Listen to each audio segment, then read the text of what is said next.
successful people a lot of times are like, do something athletic in front of me. Let's see if you can do something. Do you have a competitive edge? Do you want to win? You know, it was like that kind of, they said there was going to be a lunch. We walked in, there was like hummus and a strawberry. So it was like not exactly, but that's fine. They're healthy. That's what they eat. You know what I mean? Tech successful. It was a scene from Ex Machina is what it was. But it was lovely. It was lovely. And, you know, the house is, you know, tremendous and beautiful. And then they go, let's play some pickleball. Do you guys play pickleball? And I was like, I don't really know what it is, but I'm sure I will do it.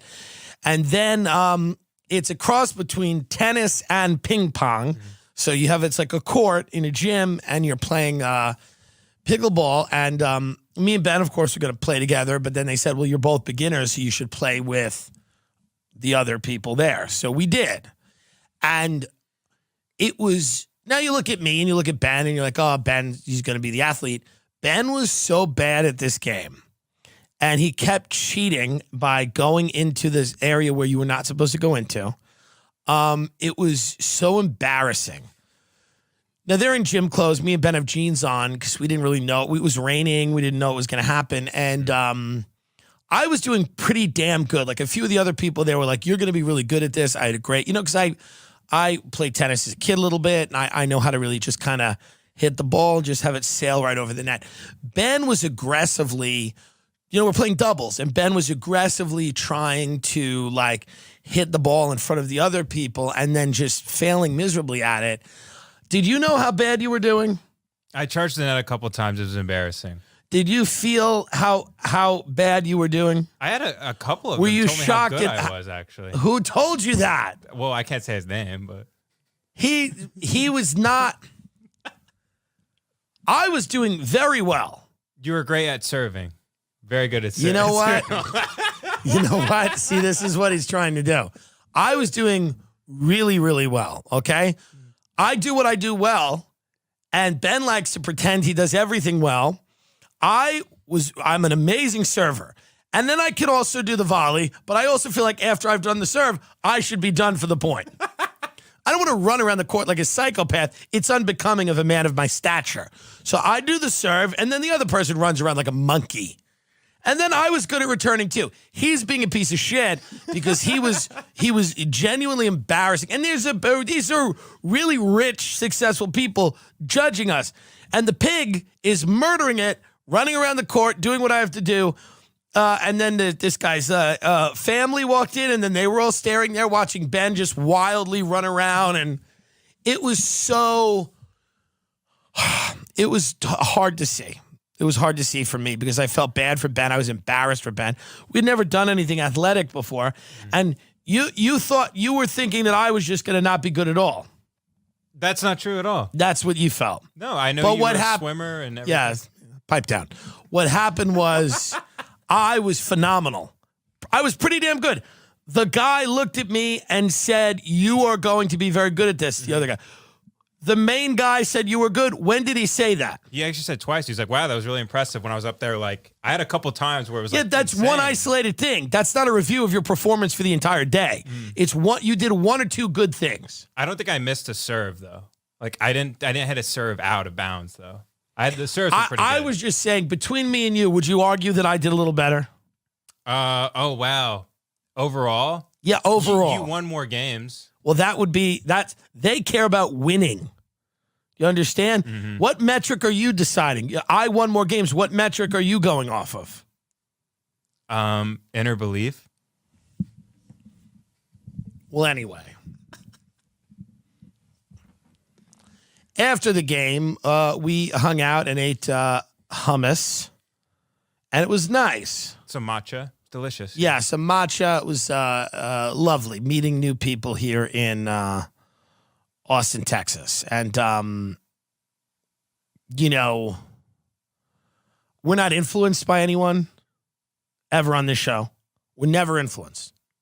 I am never influenced by anyone on this show. Like I meet successful, powerful people all the time, but I'm never like a guy who's like, oh, I should start evangelizing on the behalf of anyone. I never felt that.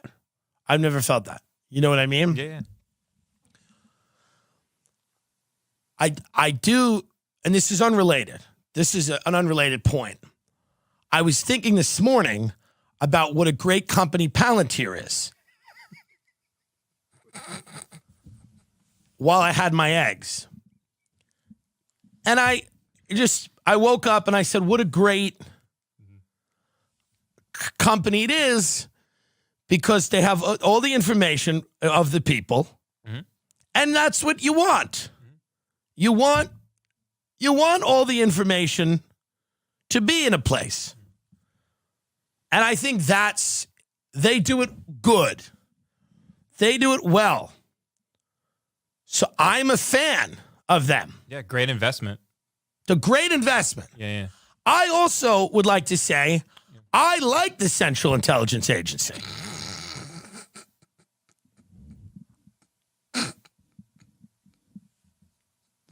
I like them. They're efficient. They're mysterious. Mm-hmm. And I think that we have to relax when we are always with the bringing up the bad things they did in the past. Enough with that. Stop that. Everyone's made mistakes. When I was young, I kicked my friend. That wasn't becoming of my character. That's not who I am. So I like the Central Intelligence Agency. I like it. And I think it's good. And I don't think you should be upset if people want to listen to what you're saying on the phone or read your email. I don't think that's a problem. I don't think it's a big deal. I don't think it's a big deal if people know what medications you're on and if they need to be refilled. I'm okay with that. And you should be too. I think we ask too many questions. Do you understand? I understand what you're saying. Yeah. And I'm just saying, I'm an independent broadcaster who has thoughts that are in his head that he says them. They are not given to me by anyone, and I am not influenced by anyone. But God damn it, if Jeff Bezos isn't a great fucking guy. He's a great guy. And I want things to be delivered to me with a drone. Right? Yes. So that's what I'm saying. I'm saying those things and only those things. Mark Zuckerberg gets a bad rap. He's a sweet boy who's created a thing that's a little wacky. Do you understand? Jack Dorsey's a fine man. He's a fine man. He's created a platform that makes me feel better about the world and our ability to have a meaningful dialogue. I love you, Jack. Do you understand? Whoever owns I love them, the Patreon people. You are good people. Hey, Eric Schmidt at Google. I'm just saying that I love people in tech. I like them. I think it's important that we get off their back. Get off their back. I like that they don't have an expression all the time on their face. I like that. I think that's nice. How many people do you meet where they have when you look at them, they have an expression and they go, hello, and you see, oh, you're happy or you're sad or you're embarrassed. I like when there is none. I think it's refreshing. I think it's modern. I think it's very modern when someone looks at you and does it. You can't quite tell if they're real. I like that. I enjoy that. That's what I like. People are so caught up in like, oh, I should be able to say what I want. I don't think so. I believe that you should get a list of words that you can say, which will be shorter than the ones that you cannot. And that'll make it easier for you. I'm just saying, I am saying that I have not been co-opted at all. Okay? At all. I'm just saying that I want to get the vaccine more than twice. I'd like to get it 6 or 7 times, is what I'm saying. Do you understand? Mm-hmm. And a lot of people are like, oh, you're in Texas and you're meeting all these people and they're influencing you. No, that's not it. I'm realizing how lucky I am that there is an industry taking care of me, taking care of us all. They're taking care of us all. Thank the Lord. I like it. I like people pooping in the street. I don't think it's a big deal. I think if you think it's a big deal, you should start a company and buy a house out of the city. But I think people should be able to poop in the street. Sorry. I'm a humanitarian. Okay? So I wanted to get that out of the way because people are always nervous how and when we'll be co-opted. So I just want to let people know there's no fear of that at all. No fear of that at all. Okay, let's do an ad break here. We do have an ad. Hold on. Let's get it. Let's get the ad here. The Tim Dillon Show is proud to be sponsored by the National Security Agency. The National Security Agency, we're watching out for you. Here at the NSA, we are pioneering new ways to make Americans safe. That is our top priority, keeping you safe by using many different ways to get information. It's not really important how we get the information. It's important we do with it what we think is best. The National Security Agency, we love you. All right, that was our first ad break. Let's do a second ad break because we roll into Moderna as now sponsoring the Tim Dillon Show. Moderna has developed a vaccine. It is fun, and it is 2 shots. You will love it and enjoy it. And afterwards, it will be shown that you have taken it in a wallet so you can get into basketball games and concerts. Moderna is always working hard to try to solve the problems of tomorrow. Just have to get these ads out of the way, folks. It's just... The Tim Dillon Show is proud to be sponsored by the Bill and Melinda Gates Foundation. Bill and Melinda are here to help. They want you to know that. Bill has spent years tirelessly trying to solve every problem that has ever arisen, from climate change to vaccines and diseases and overpopulation and how these all go together somehow. Bill and Melinda are very excited to help people through their charitable donations and foundations and contributions. On this show, I have said things about Bill that are not true because I am a stupid pig. Don't listen to the stupid pig. Do your own research at their website, the Bill and Melinda Gates Foundation, because that is where the accurate information is. All other sources are not to be trusted. I am sorry for what I have said about Bill and Melinda Gates. It was inappropriate and downright wrong. I wrestle with the guilt of what I have said about them. Sometimes it is so bad that I lay in bed all day like I have just taken the much-needed second shot of the Moderna vaccine. This ad copy is good. It's not bad. I am very, very happy. I love Bill and everything he has done for the third world and our world. And all of the worlds. Bill and Melinda Gates. I am very sorry that I said that Warren Buffett was a creepy old goblin and that him and Bill were frauds and that they have a plan that if only we had any clue about it, it would scare us all. I apologize for that. I also apologize for continually bringing up the Epstein angle with Bill because Bill had no idea what Jeffrey was doing. I am a fat opportunist who likes to link this is a long ad, who likes to link people together that had nothing to do with each other. It is because I am fat and I am not thinking clearly that I have constantly brought up previous associations with Jeffrey Epstein. I am sorry. I want to take this opportunity to apologize to Bill, Melinda, and Warren Buffett for all of my transgressions.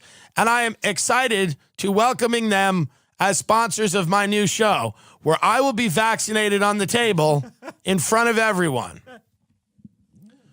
So I think it's important that people know and trust us. You know what I mean? And that's because there's so many people out there right now in the entertainment business that are, people don't trust them. But I feel like we have to kind of show everybody that just because we're in Austin and just because we know some of these people, we have not changed who we are, like our core beliefs and values, which have always been a deep love of the intelligence community and big pharma. Why do you people realize how lucky you are with the pharmaceuticals that you can get them when you are young and keep taking them for your entire life? Do you realize how lucky you are? Many people don't have the chance to begin a regimen of Adderall at 3 and then take puberty blocking hormones at 9 and then graduate to lithium at 12 and then keep going on a cocktail of different medications until you're in a grave. It is so nice. I just want to throw that out there. Because I think I've been very hard on the pharmaceutical industry. I've said that they're selling us junk cures for products for problems that they've invented. And I want to say that I'm dead wrong. I am dead. Think of this. Everything I have said before today, I have been dead wrong. Dead wrong. And I realize that. I have realized that. I've been dead wrong. I think Chelsea Handler's doing a good job with her documentaries about black people. I want more of them. I want more of her content. I believe in her and her mission. And if I've ever said anything on this show that makes people doubt that, it's because I'm a bad person. But I'm trying to get better at that.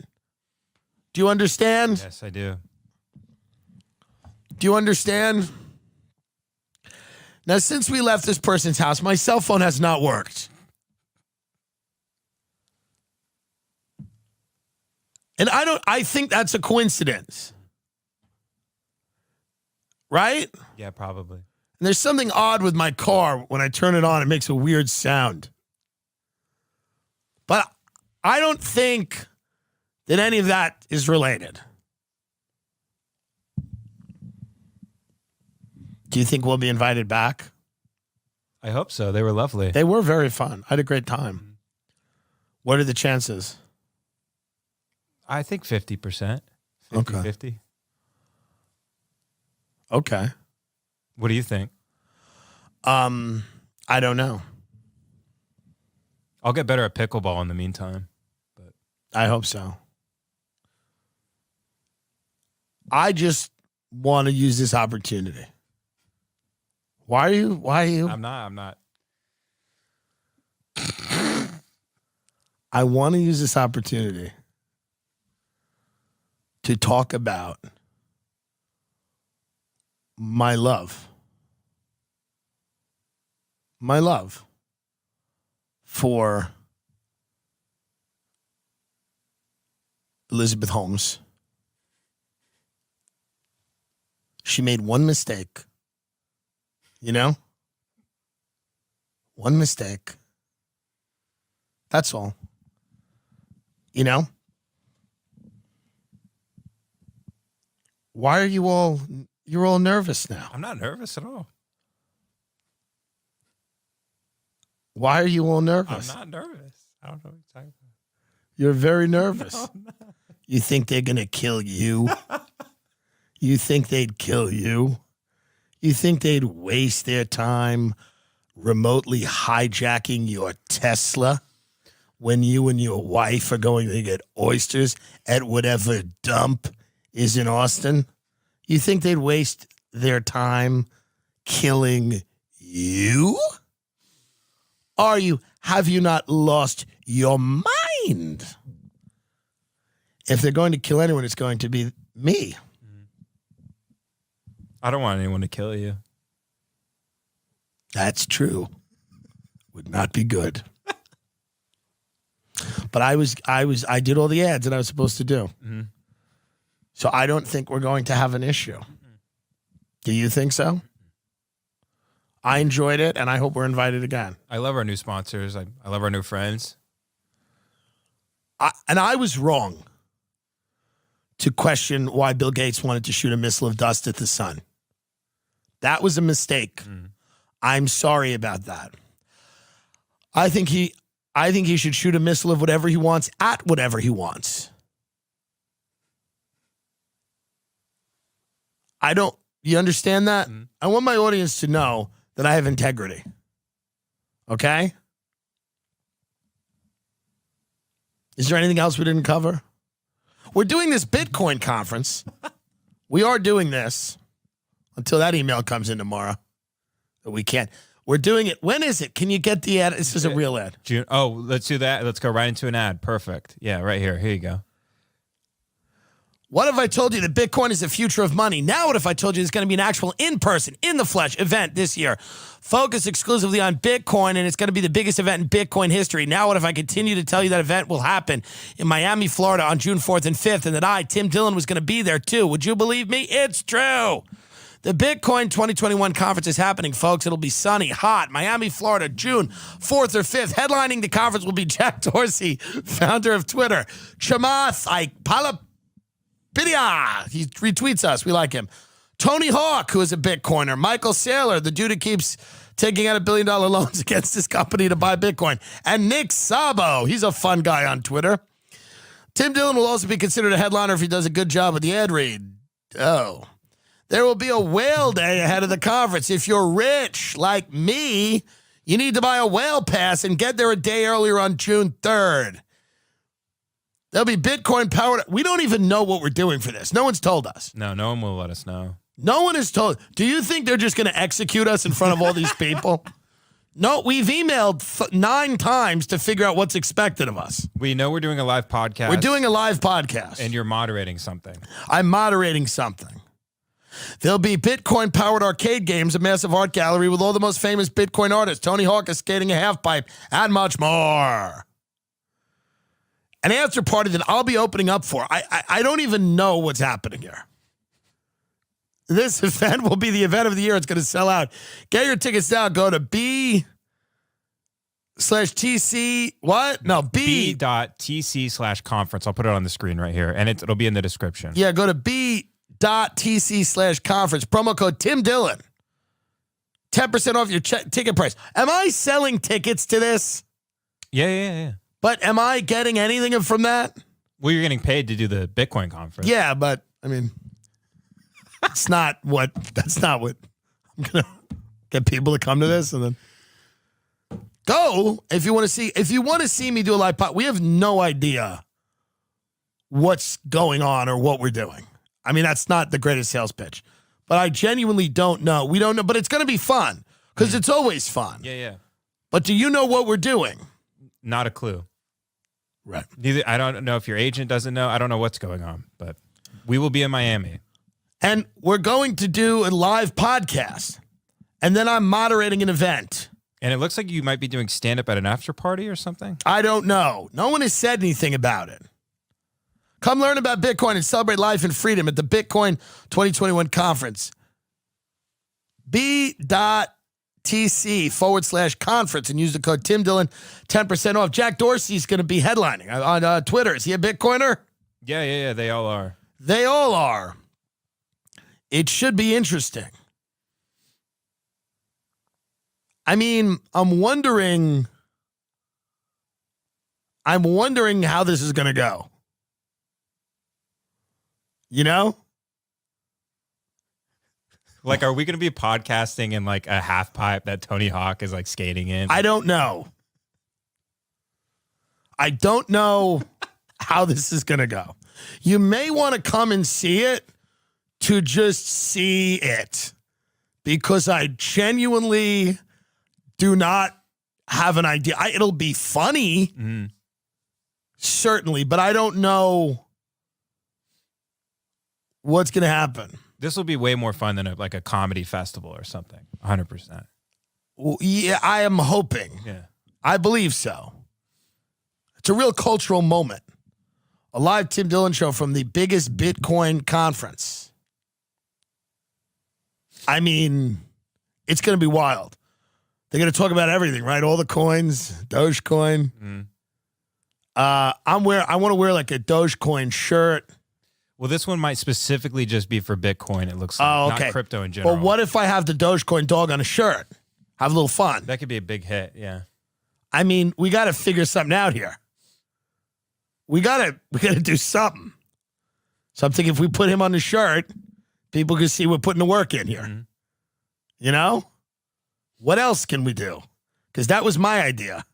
Do you have any ideas you brought to the table? Well, my idea is I would like us to do the live podcast with Gary V. I think that would be amazing. Invitation to Gary V, if you allow me to. I would love it. I would really like. I don't know if he's going to do it. If you know Gary, let him know that we'd like him as a guest. I will pay Gary V money to be on the show at the Bitcoin conference. It will be a lot of fun. It will be a lot. Like, he could coach me as to how to like start a business. What I'd like to do is get Gary V and bring my friend Ryan, who's a recovering heroin addict, to the conference. And I'd like to have Gary instruct Ryan on how to start a business. That would be my goal. If I could get Gary V to instruct my recovering heroin addict friend on how to build a brand. That would be my goal. But it is a weird, like, it's going to be interesting, but we don't know what's going to happen. Are people going to sit and listen? I think it's like a TED Talk thing, but with Bitcoin. Like, people are going to sit around talking about Bitcoin. But to our podcast. Yes, I believe so. We should get a guest. Who are we going to get? Well, my idea was Gary V. Noted. I guess noted. Another guest could be Lil Xan. Lil Xan would be.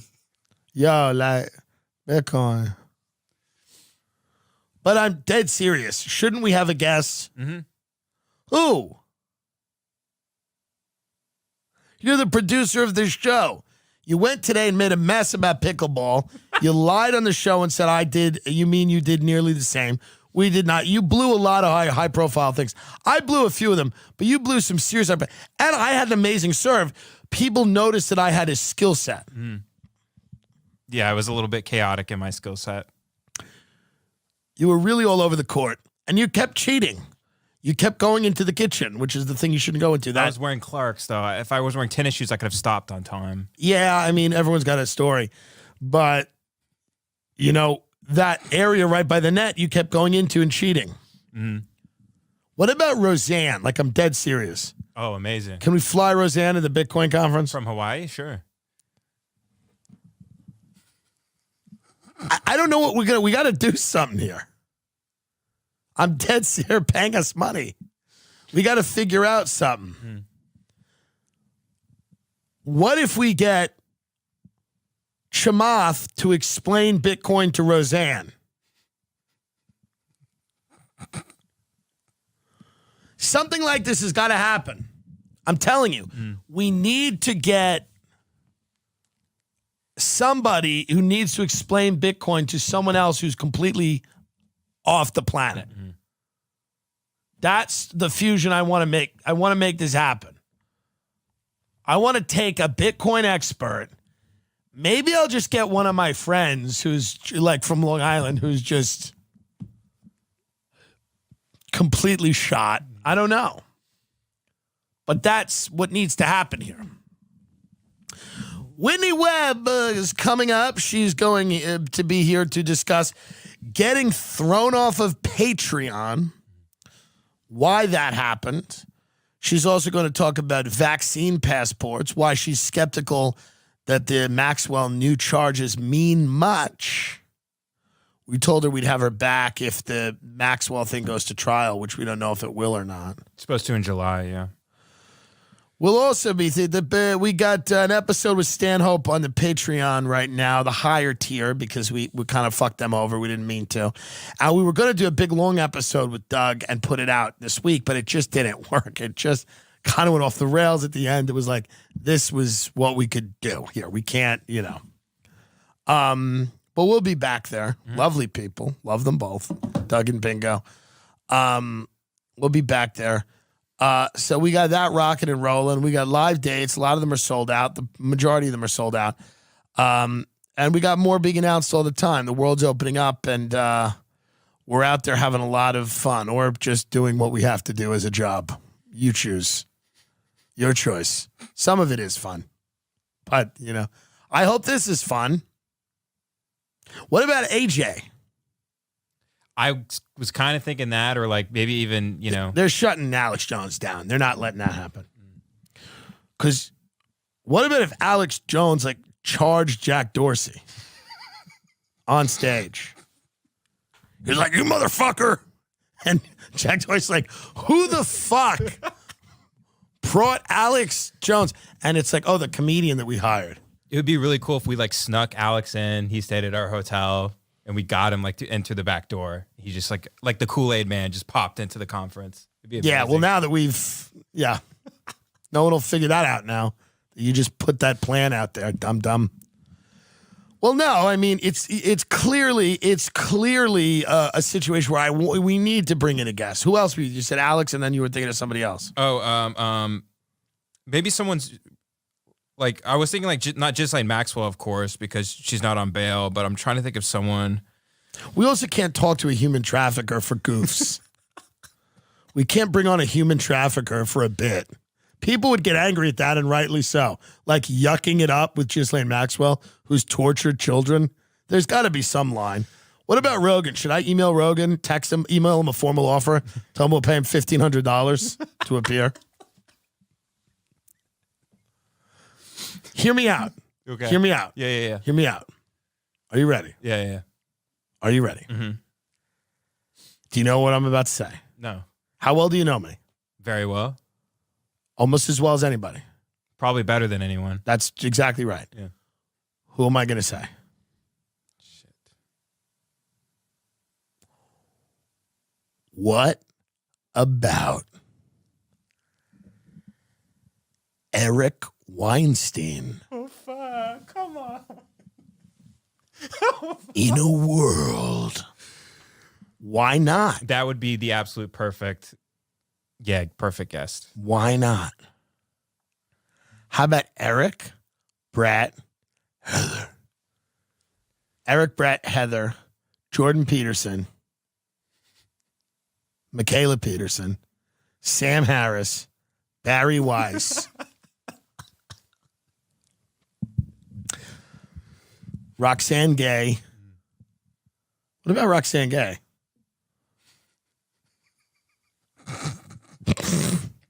I don't know. I don't know anymore. What if we just had the Weinsteins on and we talked about trans people for 3 hours? People are like, what does this have to do with Bitcoin? Talk about the coin. We're getting heckled. We're like puberty blockers. They're like, talk about the fucking coin. We're here to make money. We should talk about, what a great troll to talk about something completely unrelated. There's something that has nothing to do with it. We're just talking about the Kennedy assassination for an hour. They go, yeah, that was not the room for that. They really went off the rails. What if we bring Sharon Osbourne in and get her drunk and have her just fucking go crazy shouting Asian slurs? Amazing. You know these motherfucking wontons, motherfucking people. Piers Morgan. Mm-hmm. John McAfee. He's not going to step on the U.S. soil, right? Yeah, he's still on the run. Steve Bannon could be interesting too. Steve Bannon. at a bit. Now, that'll be a major story if he would do it. The conference people would probably get mad. They don't want to politicize it. Maybe I'm wrong. Maybe they're friends with him. I have no idea. They probably are behind closed doors. But in front of those doors, they're going to act like you have no idea who he is. All these billionaires stopped pretending they didn't know who Trump was when he got elected. It's like, wait, what? Matt Gaetz. What about Matt Gaetz? What about Donald Trump Jr.? DT June. I think he'd do it. Trying to think who we could get that would actually be good for the show. What if we had it's got to be someone in that world. Well, yeah, I mean, if John McAfee can step on U.S. soil, he would be legendary if we gave him some White Russians and just let him go. Right. He's amazing. Right. Well, anyway, as you can tell, we've planned out a real big, great event, and we've dotted all the I's and crossed all the T's. So go to b.tc/conference.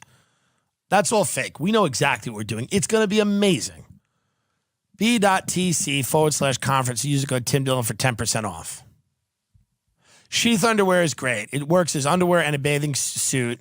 Go to sheathunderwear.com. The owner of Sheath Underwear, the founder of Sheath Underwear, was a soldier. And I like to support businesses of the troops. And they have a flexible pillowcase for your junk. It's literally all I wear. They're the best. You have to try it yourself. Give them a Google, sheathunderwear.com. The inventor, Robert Patron, check the story. It's interesting and even somewhat inspiring. It is inspiring. It really is. Do you know the Sheath Underwear story? No. Robert was in the service. I forget which branch. Marines or something. Maybe not. Maybe Army. I don't know. He went to Iraq. He had like 3 tours or 4 or something crazy. 3 or 4 tours in Iraq. And then he came home and he had a little PTSD. And he murdered his wife and his kids. He murdered his wife and his 2 children. And then he started this underwear company. And it's so comfortable to me that I don't know why anyone wears anything else. He bludgeoned them. He bludgeoned his wife in front of the children first. And then he said he couldn't live with the types of people that they would grow up to be. So he killed both of them. This is sad, but this is common and this is what happens. But this is what heroes sometimes do. And he killed his family. And then he started an underwear company. And it is really great.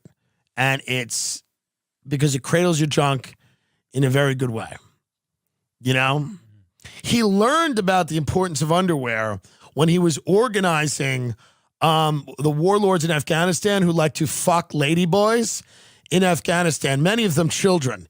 He learned about the importance of underwear because the climate in Afghanistan is very interesting. It's very hilly. The only thing that grows there is opium. And they would walk around a lot and they would chafe. Their junk would chafe. And they wanted their junk to be nice for when they just submerged it into the child ladyboys that are running around Afghanistan. And we were organizing the warlords to overthrow the Taliban because the warlords, even though they were pedophile opium farmers, we felt that they would construct a successful democracy in Afghanistan.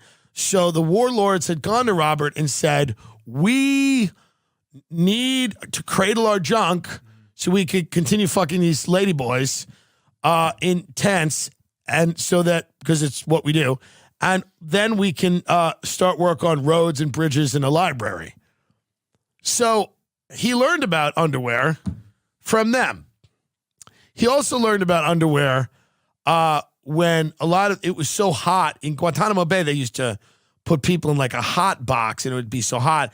And the guards that would have to check on them would say, hey man, so much sweat, the balls are sticking to my leg. When I got to check on this guy every 3 minutes to see if we've killed him. And then he'd go, why is that guy even in here? He'd go, I don't know. And he goes, but I need underwear to cradle my junk. You see? He also learned about underwear the day after he shot Benazir Bhutto in the face. after he shot Benazir Bhutto in the face, he learned he was sitting in a cafe in Karachi, Pakistan, and he said, I wish something would cradle my junk right now. And one of the Afghani warlords was like, we can get a child to do it. He's like, no, I'm not into that. So they said, you should invent an underwear.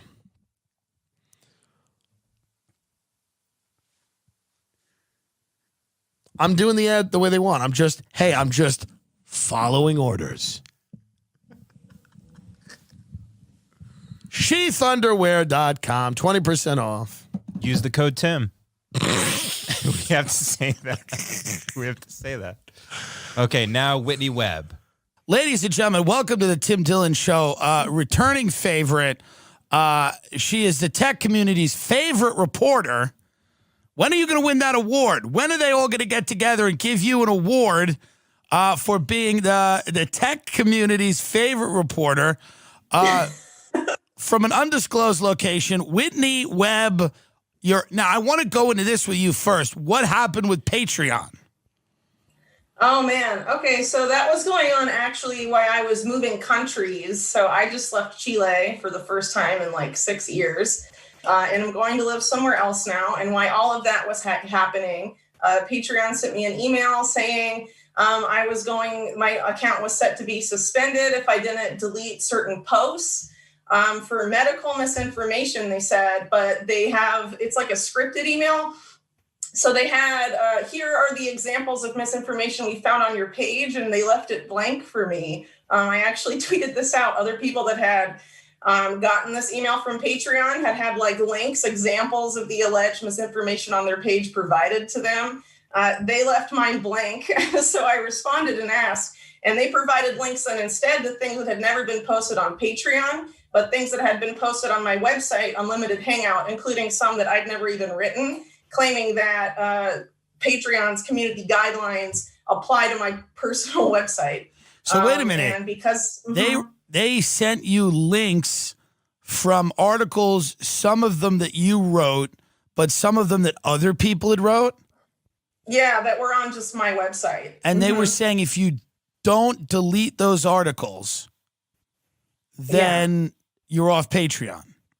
Yes, and I am off Patreon because I'm not going to delete them because there's nothing factually wrong with them. Right. And they, declined to say what was wrong about the articles. On their website, on Patreon's website, the only examples of medical and misinformation they're going to censor for are things like telling people to drink bleach and telling people that UV light is the same as a COVID-19 vaccine and stuff that I would never say on my site and stuff like that. But I'm not the only one that got censored in this way. Like James Corbett of the Corbett Report and Ryan Christian of the Last American Vagabond were also taken down under this new policy. James Corbett especially, cites literally everything he says and has never been wrong, never had to retract anything. So it's really amazing that they went after him as well. But all of this is about any sort of reports that were critical of the vaccine. So in the case of, in my particular case with Patreon, they were most unhappy about an article about the Oxford AstraZeneca vaccine that I wrote in December. And, fast forward a couple months, I think it's over 20 countries now that are no longer using that vaccine because of safety concerns. And that article was about how the people that developed that vaccine have a history of doing really shady things in their safety trials, and including this one. But I was talking, about past examples. And also the fact that one of the developers of that vaccine gave a speech and is deeply connected to individuals that are part of something called the Galton Institute in the United Kingdom, which is the renamed British Eugenics Society. They used to be the Eugenics Society until 1989, I guess, thinking that having eugenics in your name was fine. I liked it until 1990. They were like, we're still going with this eugenics name because maybe there'll be a turn in public opinion. Right. But they named it Galton after Francis Galton, who's the guy that came up with eugenics and talked about how there's a need to improve racial stock in the West and all of this stuff. So, they're apparently still fine with it. So I thought it would be, it's obviously newsworthy, the guy developing this vaccine that they were marketing specifically through COVAX and to, like third world countries and stuff like that was the one that was being developed by a guy with links to this institute and that had this, questionable track record. I mean, everything there is like sourced exactly where I get it from, like all of my articles. So yeah, it's ironic. It's ironic, to say the least, that this gentleman is behind the AstraZeneca vaccine, and that was the article that they had a problem with. Yes, but they wouldn't say what was factually inaccurate. And in their original email, they didn't even give me an example of misinformation. They just sent me the notice saying that I was going to be suspended and deplatformed. Obviously, that has an impact on what I do. For most of last year, until I saw the writing on the wall a little bit with Patreon and created a backup, to be able to financially support myself and my website. If I hadn't done that last year, Patreon doing this would have completely shut me down. So, well, we want you to plug that right now. Where can people go and support you now?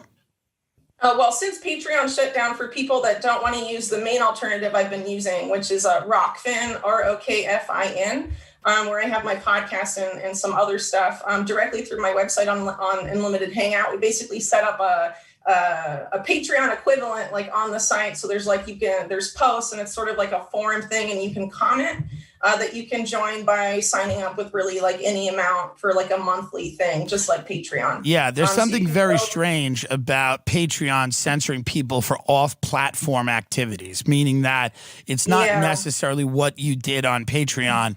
It's an article on a website. Did they give you a time limit? Did they say you have 48 hours to delete? No, just kept following up emails, like one or two being like, just wanted to see if you've deleted those articles yet. And then when you don't delete them, they say, oh, well, I've suspended your page. And then, it goes away. Right. But, this is a really insidious form of censorship because it's attacking the finances of the content creators directly as a way to try and prevent us from being able to, do this professionally, Yeah, and I mean, listen, it's we're the fourth biggest show on Patreon, and we are number 4, right, Ben? That's correct, yeah. And I am in the world, right? I believe so. Yeah.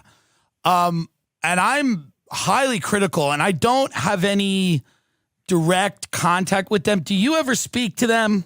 They don't let me talk to anyone. It's a very good idea. Ben handles everything because when I talk to people, I mean, you think you were thrown off quickly. They've been very polite to me. They've been very kind. Well, we bring in a lot of money over there, but I am highly critical of what they've done, and especially in your case, like that to me, you're not.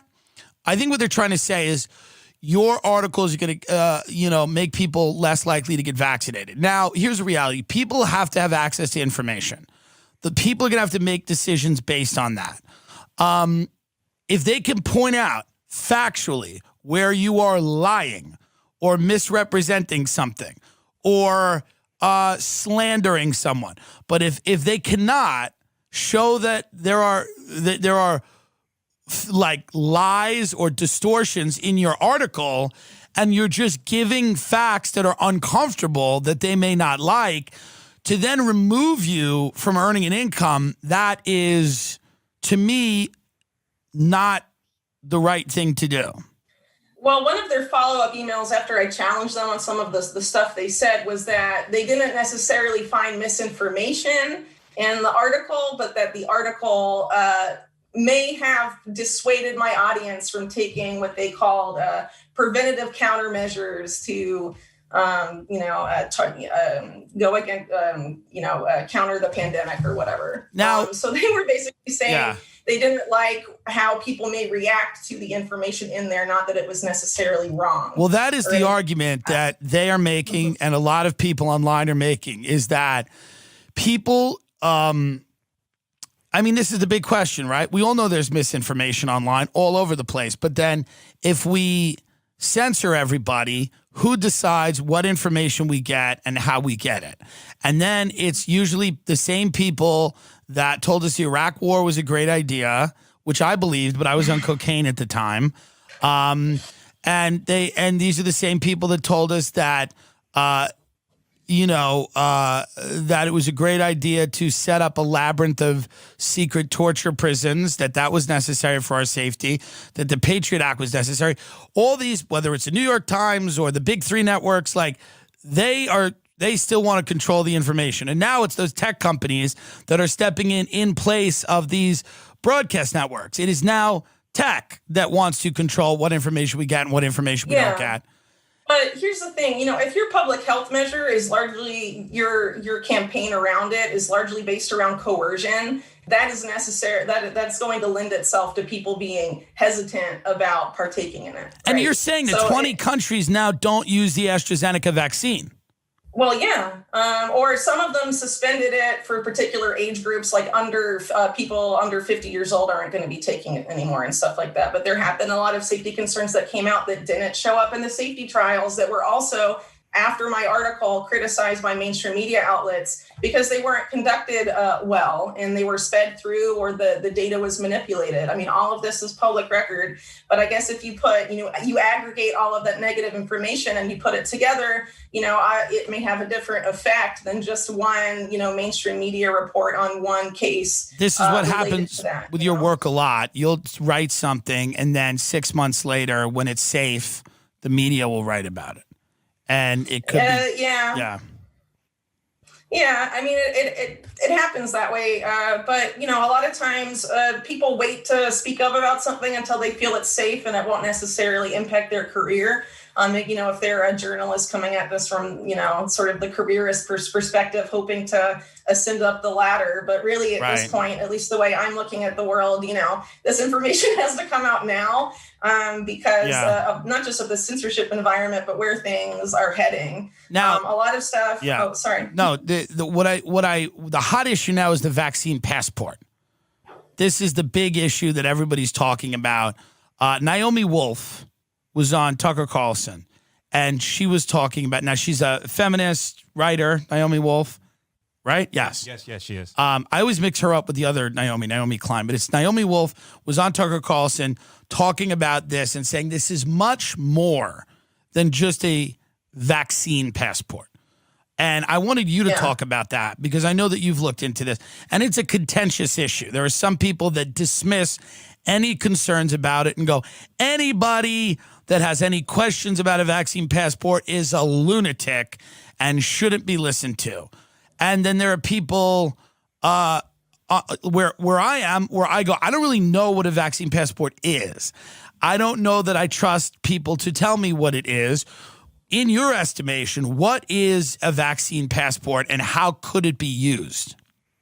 Okay, so what we need to understand about the vaccine passports they're promoting now is that they're not intended to stop with being vaccine passports. It's something that's going to be much more expansive and extensive if it gets its foot in the door. So back in January, I wrote about something called the Vaccine Credential Initiative, a public-private partnership with Microsoft, Oracle, Salesforce, the MITRE Corporation, a U.S. government contractor, all coming together to create the framework for vaccine passports, of course, a couple months before there's this big public push, but they called them smart health cards and called them vaccine wallets.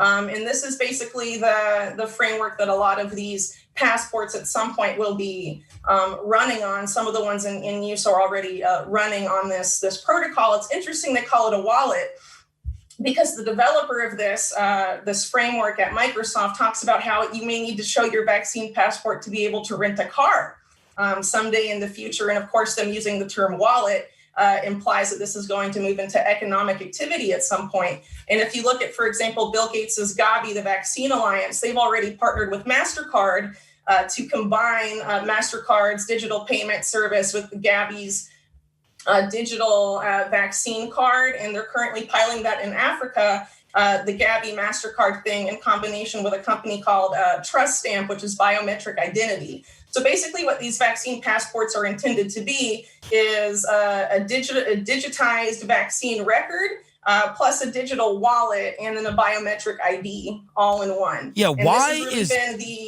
MasterCard involved? I mean, call me ignorant here, and many have.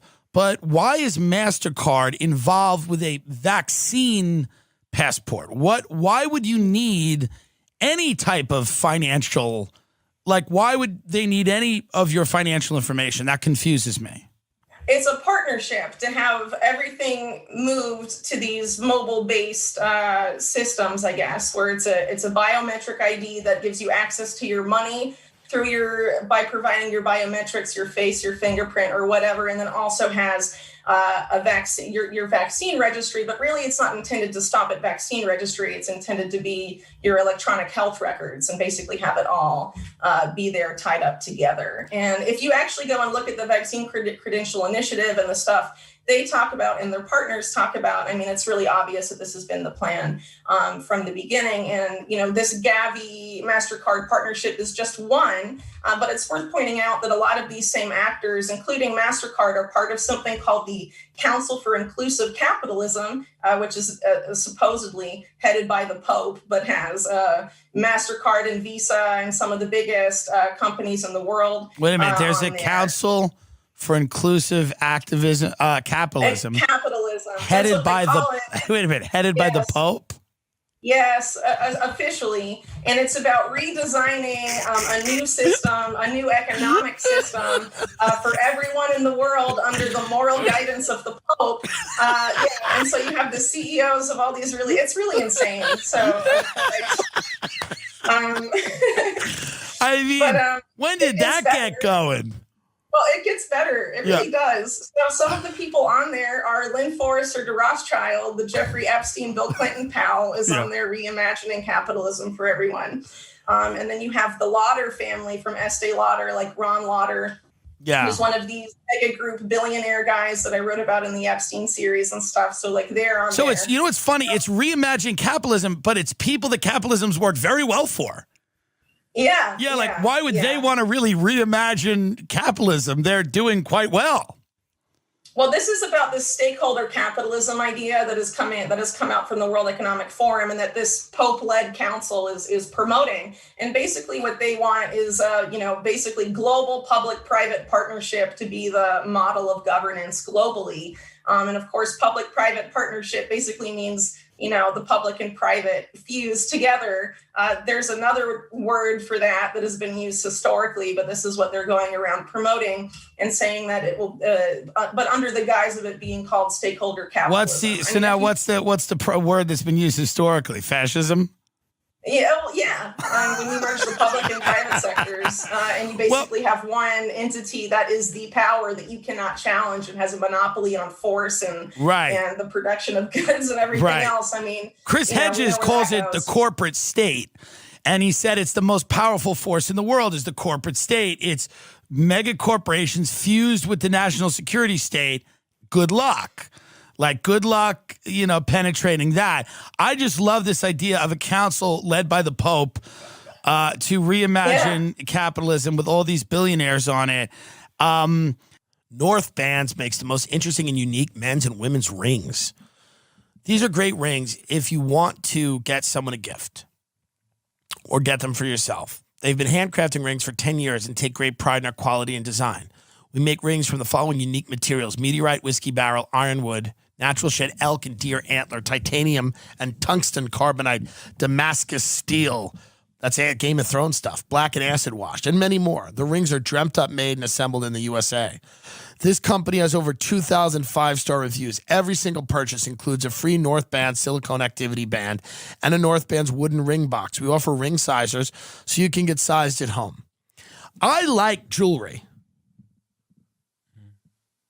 Do you have anything to say about that? I like jewelry too. See, I'm wearing a wedding ring. It's very important that you have a ring and that it is made of something cool, like meteorite. How much better would your life be if you could go, I have a meteorite ring on my ring finger? Amazing. Or Damascus steel. Imagine that you said, I like your ring. What's that made of? And somebody goes, Damascus steel.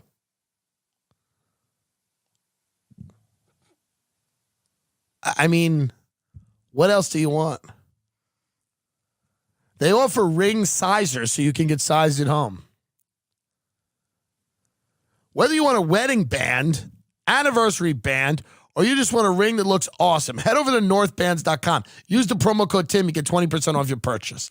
In all seriousness, if you're a ring person or you want to get someone a ring, this is a cool gift. It really is.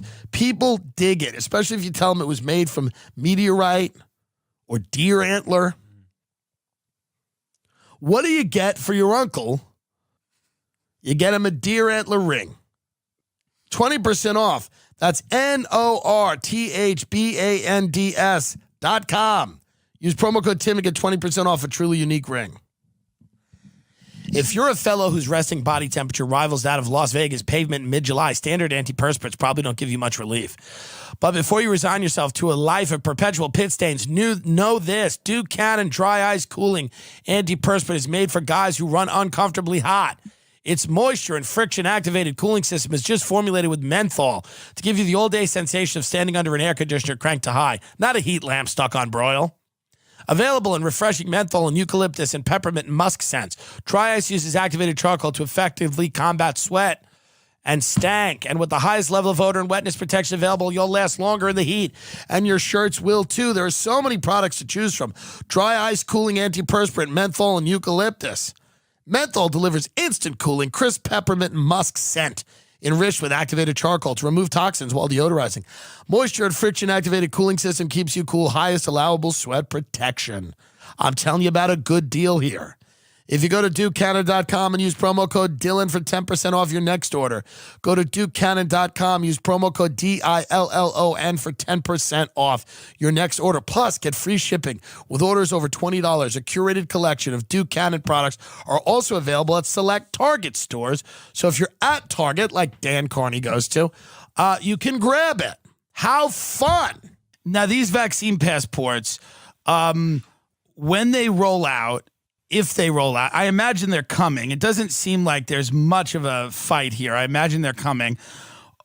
They're going to have information about your health records, any sickness that you may have had, your mental health, if you've spent time in any medications you're taking. This is farther down the line. I mean, they're going to start off with less information first, but they admit that these initial ones are just a starting point. They plan to expand it later. If you go and watch the people that designed the frameworks and protocols that all this stuff is going to run on, they basically tell you what the intention is. So, first off with the COVID-19 vaccination, it's this little paper card. It doesn't look very threatening. And now they're talking about you need a vaccine passport. Well, they're already saying people are going to fake paper vaccine cards and paper vaccine passports. We need to tie it to biometric identity. They're already saying that we have to combine it with that before they've even rolled out the vaccine. So like passport. A retinal eye scan. Little retinal eye scan. Not necessarily, okay. But facial recognition is really pretty ubiquitous in the U.S. and Western world.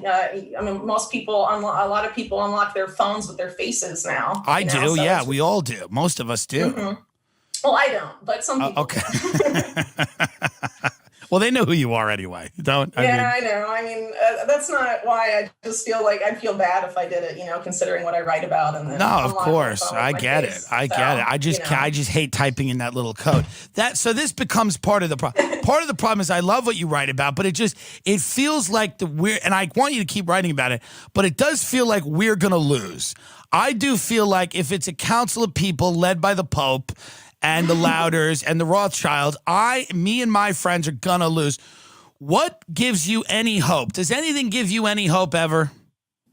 Well, I think there is actually going to be a lot of resistance to that. And I think to this, I think it's important to keep in mind that what you're seeing on social media, what you see on mainstream news and the news in general is so manipulated to make you think a certain way. I mean, so are the polls. So for example, in the UK, they were saying a vast majority of the public supports vaccine passports. And it turns out the polling company called Ipsos Mori, its CEO is part of the World Economic Forum, and they recently received almost £3 million in funding from Bill Gates. So, those are two big backers of vaccine passports. That company has a conflict of interest to manufacture consent for vaccine passports. And we know that they've manipulated polls for public opinion in the past. I mean, the 2016 election, all the polls were wrong and said Hillary was going to win. She didn't win, right? So there's this huge effort underway to manipulate public opinion to get us to go along with this, but also to make us think that, if we don't want to go along with it, we're the minority. Right. And people are uneasy about this. If you talk to a lot of people, they're uneasy about the idea of vaccine passports. They're uneasy about this stuff.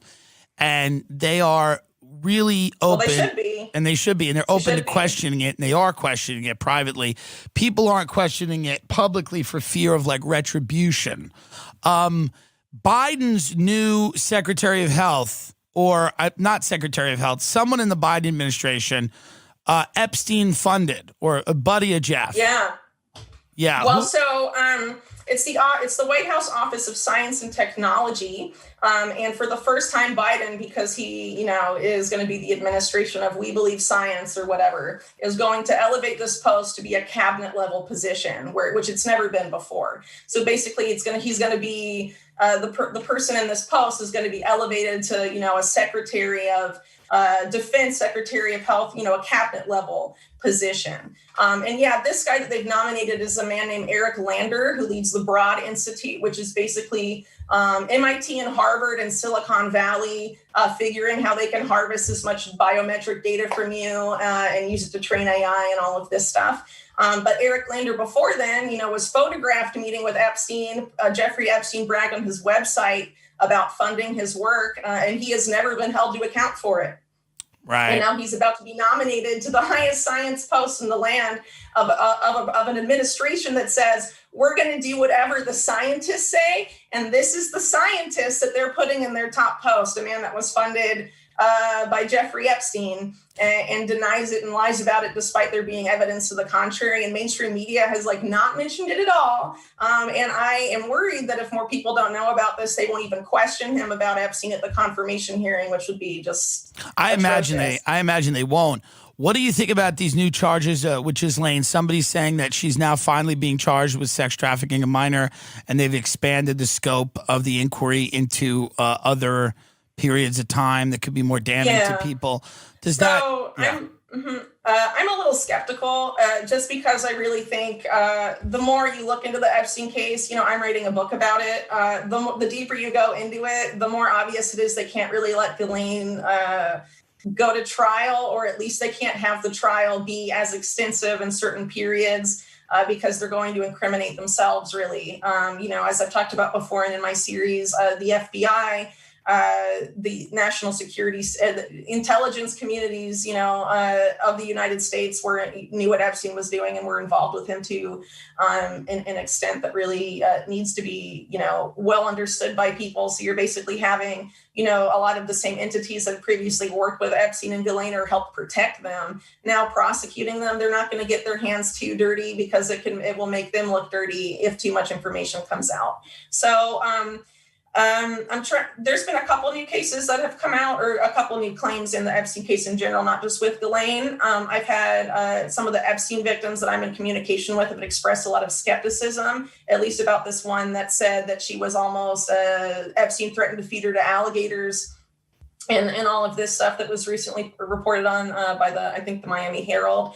They were pretty skeptical about it, just saying that the behaviors ascribed to Epstein there didn't really match up at all. And this has happened before because there are some people that think that they can, make money out of this whole scandal. There's a lot of grift related to Epstein that tries to profit off of his victims and things like that. And there have been people in the past that, it was pretty obvious they made up their encounters with Epstein based on saying things that everyone he knew, friend or victim or whoever, said he would never do and never had done and stuff like that. So, some of these newer cases, they've expressed skepticism about what's going on here. And, I think these latest charges against Dillon was because of how the SDNY prosecutors had constructed her case up to that point. Her lawyers were apparently in a position to potentially get the whole case dropped, which would have been super scandalous for the SDNY and definitely led to a lot of not necessarily public unrest in the streets, but them getting a lot of heat and a lot of angry people about their handling of that case if that had come to pass. So I think they did have to sort of slap her with bigger charges, because last time, I came on your show after she was arrested and we talked about it a little bit. I noted how in the indictment they admitted that she sexually assaulted the victims in that indictment, but they didn't charge her with sexual assault. Right. Why would you not charge her for that? So Right. I guess, they would save those charges for later, and here they are now. When is her trial? When is her trial scheduled to happen? Do we know? I think it's in the beginning of July. I think I can't remember the exact date. I'd have to go back in and check. I have a couple months, right? So You have a couple months. When do you totally think on your top of book that. is? Are you waiting for her trial to add to the book? Or are you trying to? Is the book mainly about what happened before they were caught? So it's mainly about what happened before, but new information is coming out all the time. And I'm actually worried they're going to start censoring Epstein-related information from the internet as we get closer to the trial. So I'm just trying to amass a lot of information about particular things before they can do that, because the censorship is really bad. And I think they want to, not just bury people talking about current stories and current events on YouTube or wherever, but they actually want to go back and censor things like the Wayback Machine that they've already started messing with and things like that. As far as my when the book comes out, it's currently scheduled to come out just a couple days before the trial, but because of I had to move across countries, and the situation in Chile before I left was really crazy, so I couldn't even get childcare because of what's going on there. So Right, so you had to go. I may have to delay it a little bit, but I'll be making. Well, I'm living in Austin, Texas now, and you're always welcome to come here and visit, and all of your friends are here. Thanks. Every day a new tech company moves down here, so maybe we could get you a few speaking gigs. All right, so it's Rockfin, ROKFIN, Rockfin. And also, what is the website? UnlimitedHangout.com. Whitney Webb off Patreon. We're not happy about that. Not much we could do about it other than say, go support Whitney if you enjoy her work. She's written the best articles about Epstein and about a lot of different things. And you go into territory that people are afraid to go in to. And that you're like a muck-raking journalist. That's what you do. You rake up muck. Is that fair to say? Yeah, I guess so. I definitely rake up muck and try and tell people about it and about all the muck, whatever Right. I find, I put out there in the article. It's up to people, I think, to draw their own conclusions from this stuff. And to me, as long as you're not distorting things factually, to remove you off the platform for an off-platform activity that was not a bunch of distortions. It was, here's factual reporting that may be uncomfortable and people may draw their conclusions. It's very interesting to penalize somebody based on the conclusions their audience might draw from an article. That gets as close to thought crime as you can get. But it's also, in a way, criminalization, I guess, in a sense, or sending the message that you will be censored for criticizing a product of big pharma, really. Because basically the vaccine here is a product. So what if they apply this to other things at some point? You can't criticize this, right? I've always talked about that. I've always said that it's very interesting. The financial industry, they had Bernie Madoff. So Bernie Madoff was this guy that supposedly he's, Lee Harvey Oswald. He's a lone wolf that existed unto himself. And, there's no comment about the larger system. It's Bernie. And now we have the Sackler family who's, made OxyContin, and everybody goes, the Sacklers and OxyContin. And listen, they're demons, no doubt. But the idea that it's like this one family that we can isolate and draw a line around them and go, they're the problem. It was Bernie Madoff or it was the Sackler family. And criticism of anybody else in pharma means you're a hysteric or you're an anti-vaxxer or you're a lunatic.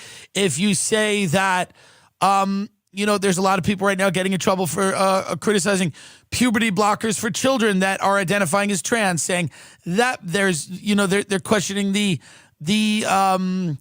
rationale for prescribing very strong drugs to children who are going through a gender identity crisis. There are people that I remember when Adderall came out and Ritalin. People were going, wait a minute, should we be medicating children in the way that we are medicating them?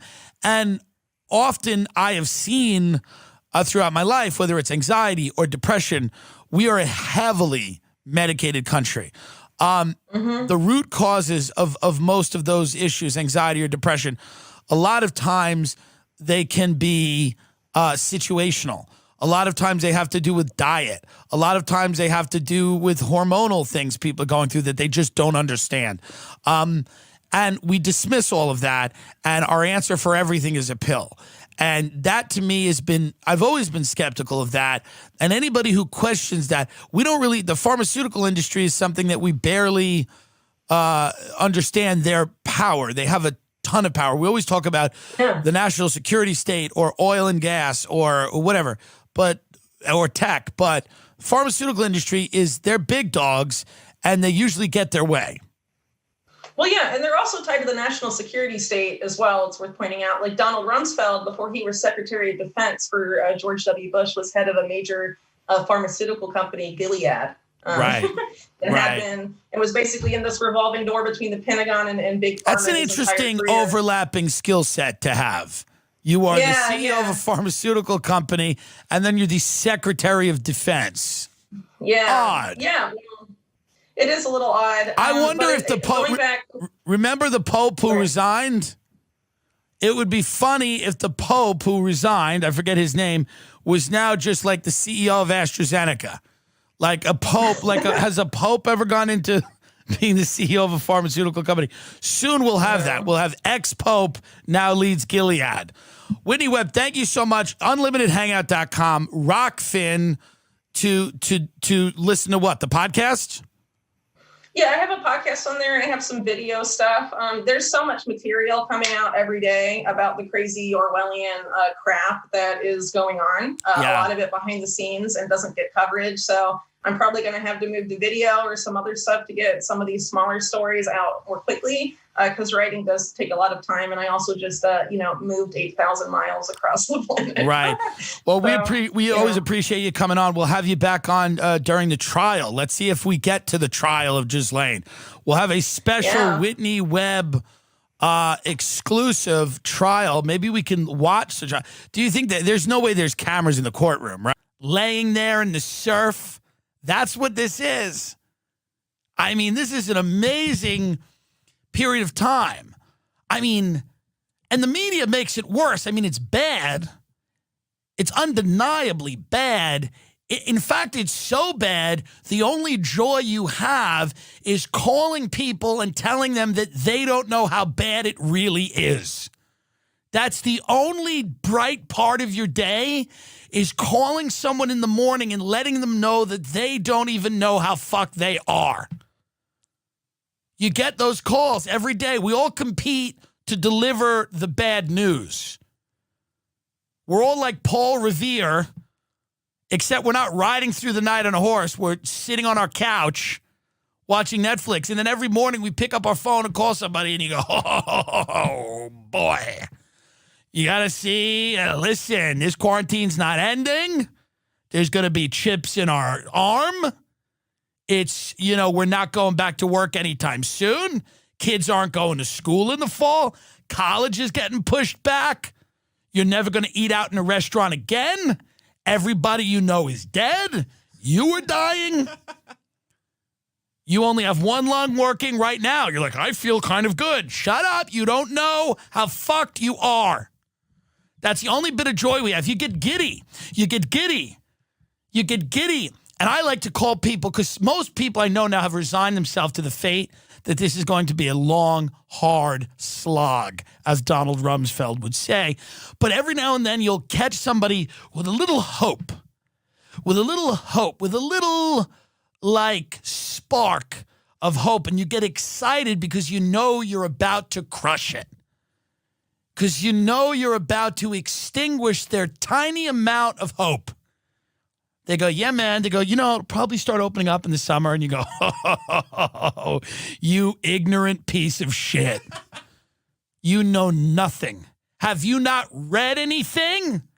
30% unemployment, massive bank failures, a rise in homelessness. The pandemic will never end. They go, yeah, I guess. What's going to change between now and July? Tell me. I don't know, nothing, I guess. Yeah. You hear them sink a little bit lower, and then you go, all right, talk soon. Beep. It's the only joy you have now is bringing people down. And then sometimes it's fun to lift them up a little because you got to lift them back up to crush them again. So I call people every other day and do good cop, bad cop.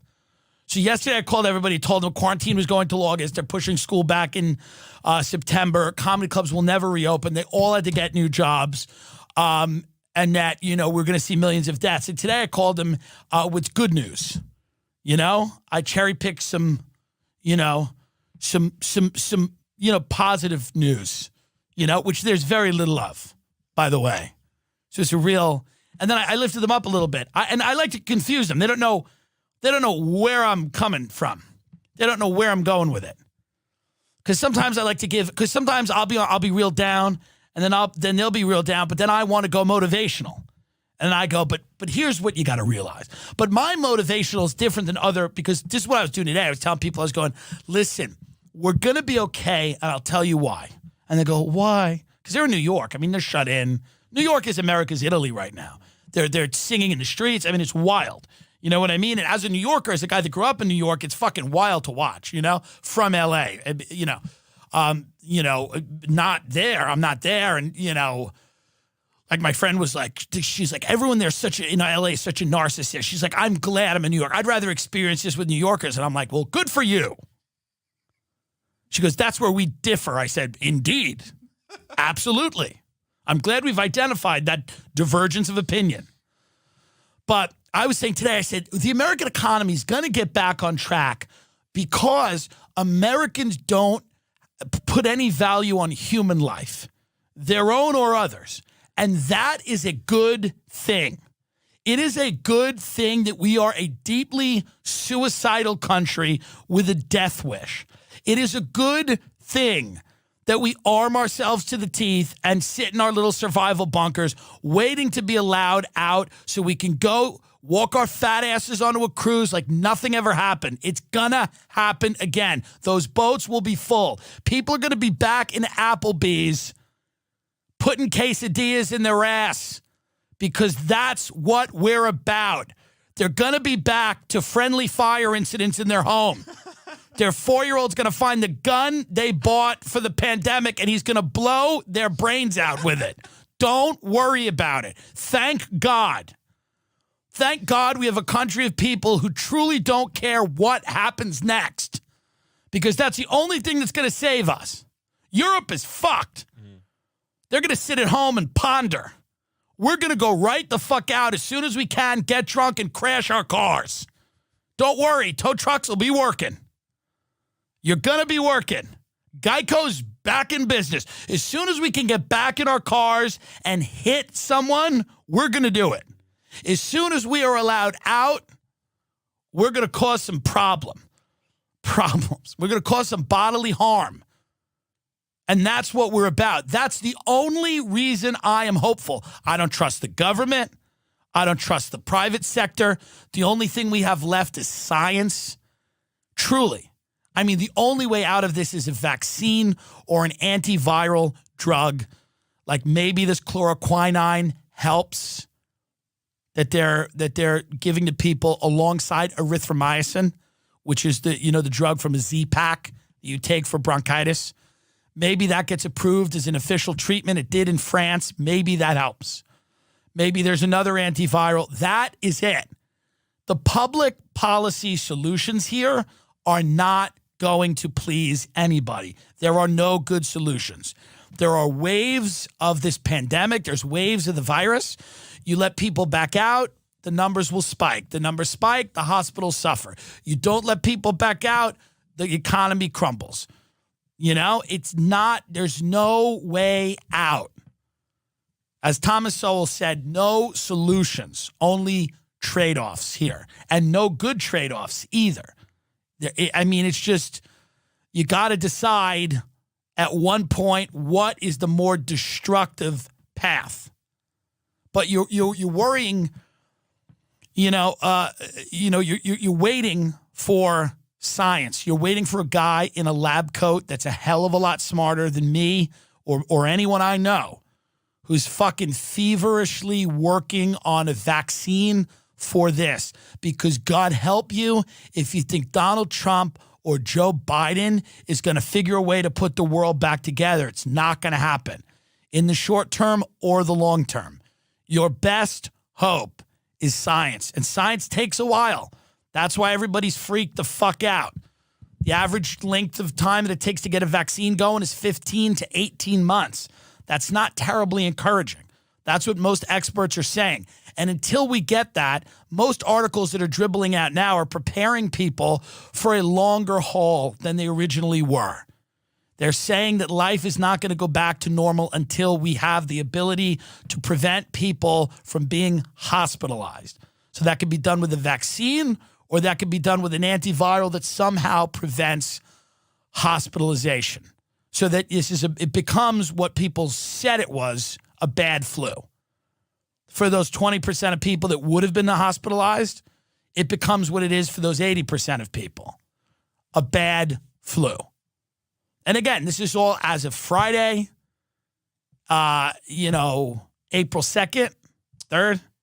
It's the 3rd. Yeah, Friday, April 3rd. April 4th, we could have an entirely new, that's what's great. You could wake up on April 4th and they could go, oh, by the way, remember how we told everyone to wear masks? Now everyone should wear hazmat suits if you leave your home. So please put on the hazmat suit before you go to the grocery store.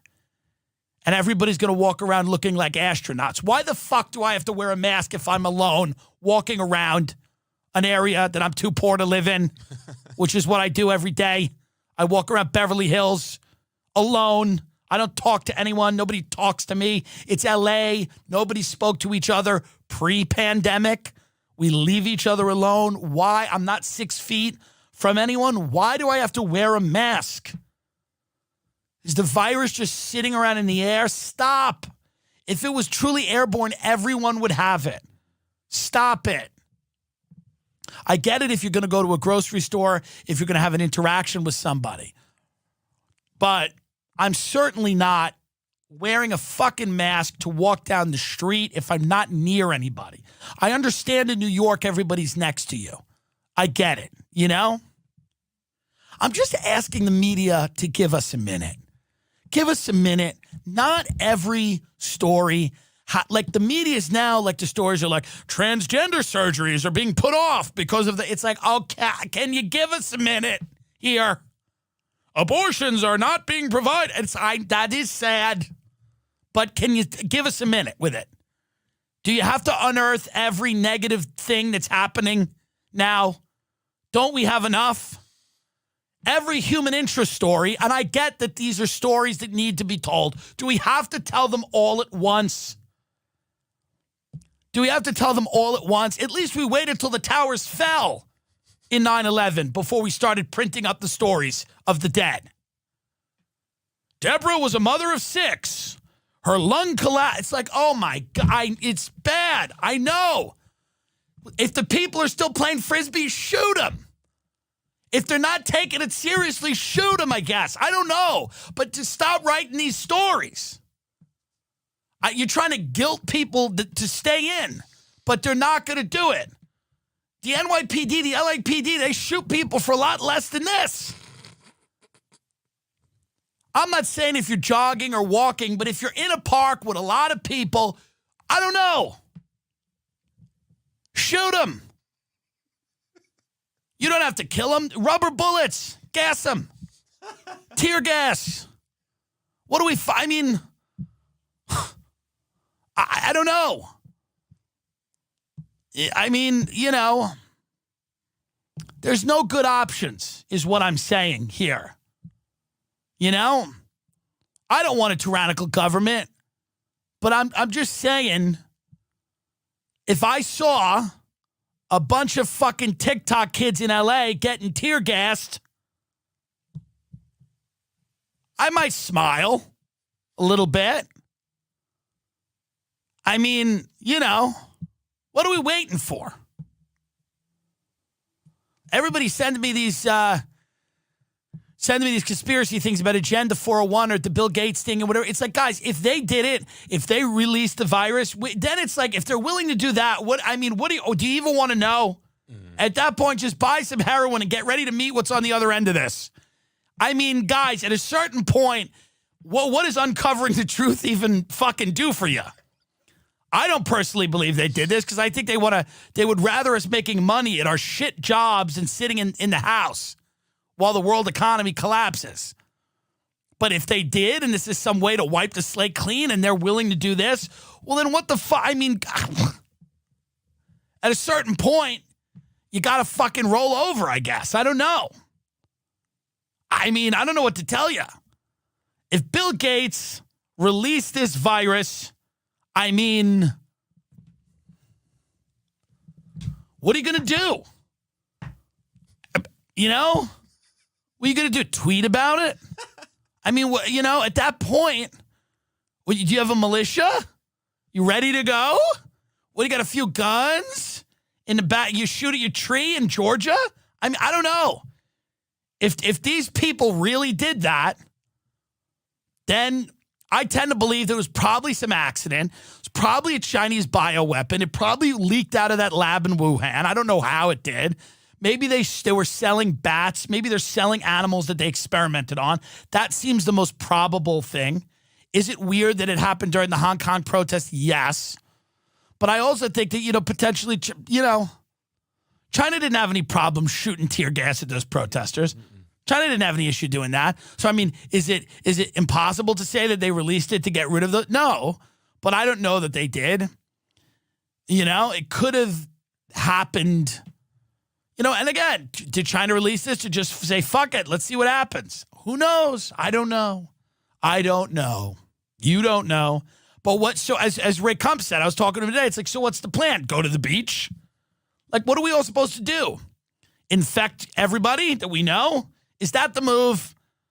Even if we know it's a bioweapon, is the move to just go out and all get sick and then a lot of people die?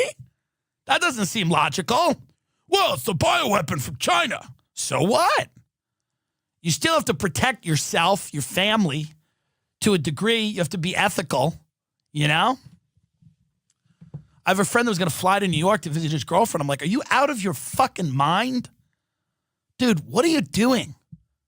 This is The Stand, the Stephen King miniseries on TV that my father allowed me to watch because he allowed me to watch most things in the 90s. That was his style of parenting. He said, if you want to watch it, you can watch it. The movie Seven? Sure. Not a problem. Whatever you want to watch. You want to watch Dead Man Walking? You want to see Sean Penn get lethal injection? What are you, 7? You'll enjoy this. Come on. It's playing up the block. I don't want to pay for a babysitter. I want to go watch Casino. You ever seen someone get buried alive? You're about to. Handle it. Handle it like a man. That's a great thing about boomers who had one kid. The only kid houses. We would go out with our parents to dinner with their friends, you know, and their friends would talk about things that were inappropriate for us to hear. But it is what it is. If you have 2 kids or 3 kids, you get a babysitter, or maybe the older kid will watch the younger kids. In my house, it was like that. My son's coming. Don't censor yourself. My son's coming. Talk freely about wanting to kill your wife. Talk freely about it. My son's there. He's 9. He'll think it's hilarious. And I did. Talk freely about it. Get hammered in front of him. Talk about it. Talk about the drugs you do. He won't mind. He'll be doing them soon. He'll be doing them within 2 or 3 years. Get him ready. Let him know. Let him know you were coked out of your mind the other night and you thought about pushing your wife out of the attic window. That's something the guy really said. I was sitting there, I was like 11. He goes, you know, I look at my wife sometimes, I go, I want to just push her out of the attic window. He goes, who would know? The whole table of guys, just red wine, laughing. It's great. We're great memories. I appreciate the way I grew up. That was a great style of parenting. It's getting real now on Long Island, even for people that didn't really grasp, because in the beginning, the outlook on this on Long Island was, will you shut the fuck up? That's how it was handled. Yeah. Shut up. People had to sit down with their parents and go, you can't golf. You can't go golfing. You can't go, you can't have, you can't go to Maria's baby shower. You can't. And they'd have to explain it. And they'd go, so what? Nobody's sick. And now it's those statuses, those people are going quiet now. They're going, because some of them are dead. But they're getting a little quiet, like it's just a flu status. See, that's why I never make these stupid I never go out there and I don't take these hard stances when I don't know something, because I've learned that you only have to walk it back. So if I'd come out and was like, it's just a flu, it's all fake, the fucking duh. I mean, we drove by Cedars-Sinai one night. There weren't a lot of people there. It would have been easy for me to come on and be like, duh, we fucking drove by Cedars. There was no one there. This thing's fake. And then now I would have to be like, well, looking at numbers and, you got to walk it back. So, people are going to get real quiet. They're getting a little quiet because in the beginning you remember that this was a liberal, this was liberal hysteria to wreck the economy so Trump would get voted out of office. This is what I heard from my people on Long Island. And this was hysteria. Somebody I knew wrote, they're closing the country down because of sniffles. And Long Island loves World War II memes. They'll be like, this is the greatest generation. And then they'll show like somebody blowing their nose and be like, this generation closed the country down for sniffles. And the funny thing about that is the people that share those memes were never in the military. They never served in the military. Okay? And they love World War II. Although they probably did nothing for their grandparents that served in World War II other than rob them. The only thing they did for the greatest generation was take money off their mantle, okay? But they love those World War II memes that are like, we're pussies now. Goddamn pussies. This flu, sniffles. There's still people doing that, by the way. There's still people that are going, there's still people with the mortality rate and the death toll, and that's all going to stop because it's coming. And most people, there will be some people that don't care. There will be people on ventilators right before they go out, before they're in a coma. There'll be people going, so what? This is not, it's just, Trump 2020 will be the last thing certain people say on Long Island. Trump 2020. That'll be it. Because they'd rather just, drown in their own lungs than unravel their worldview.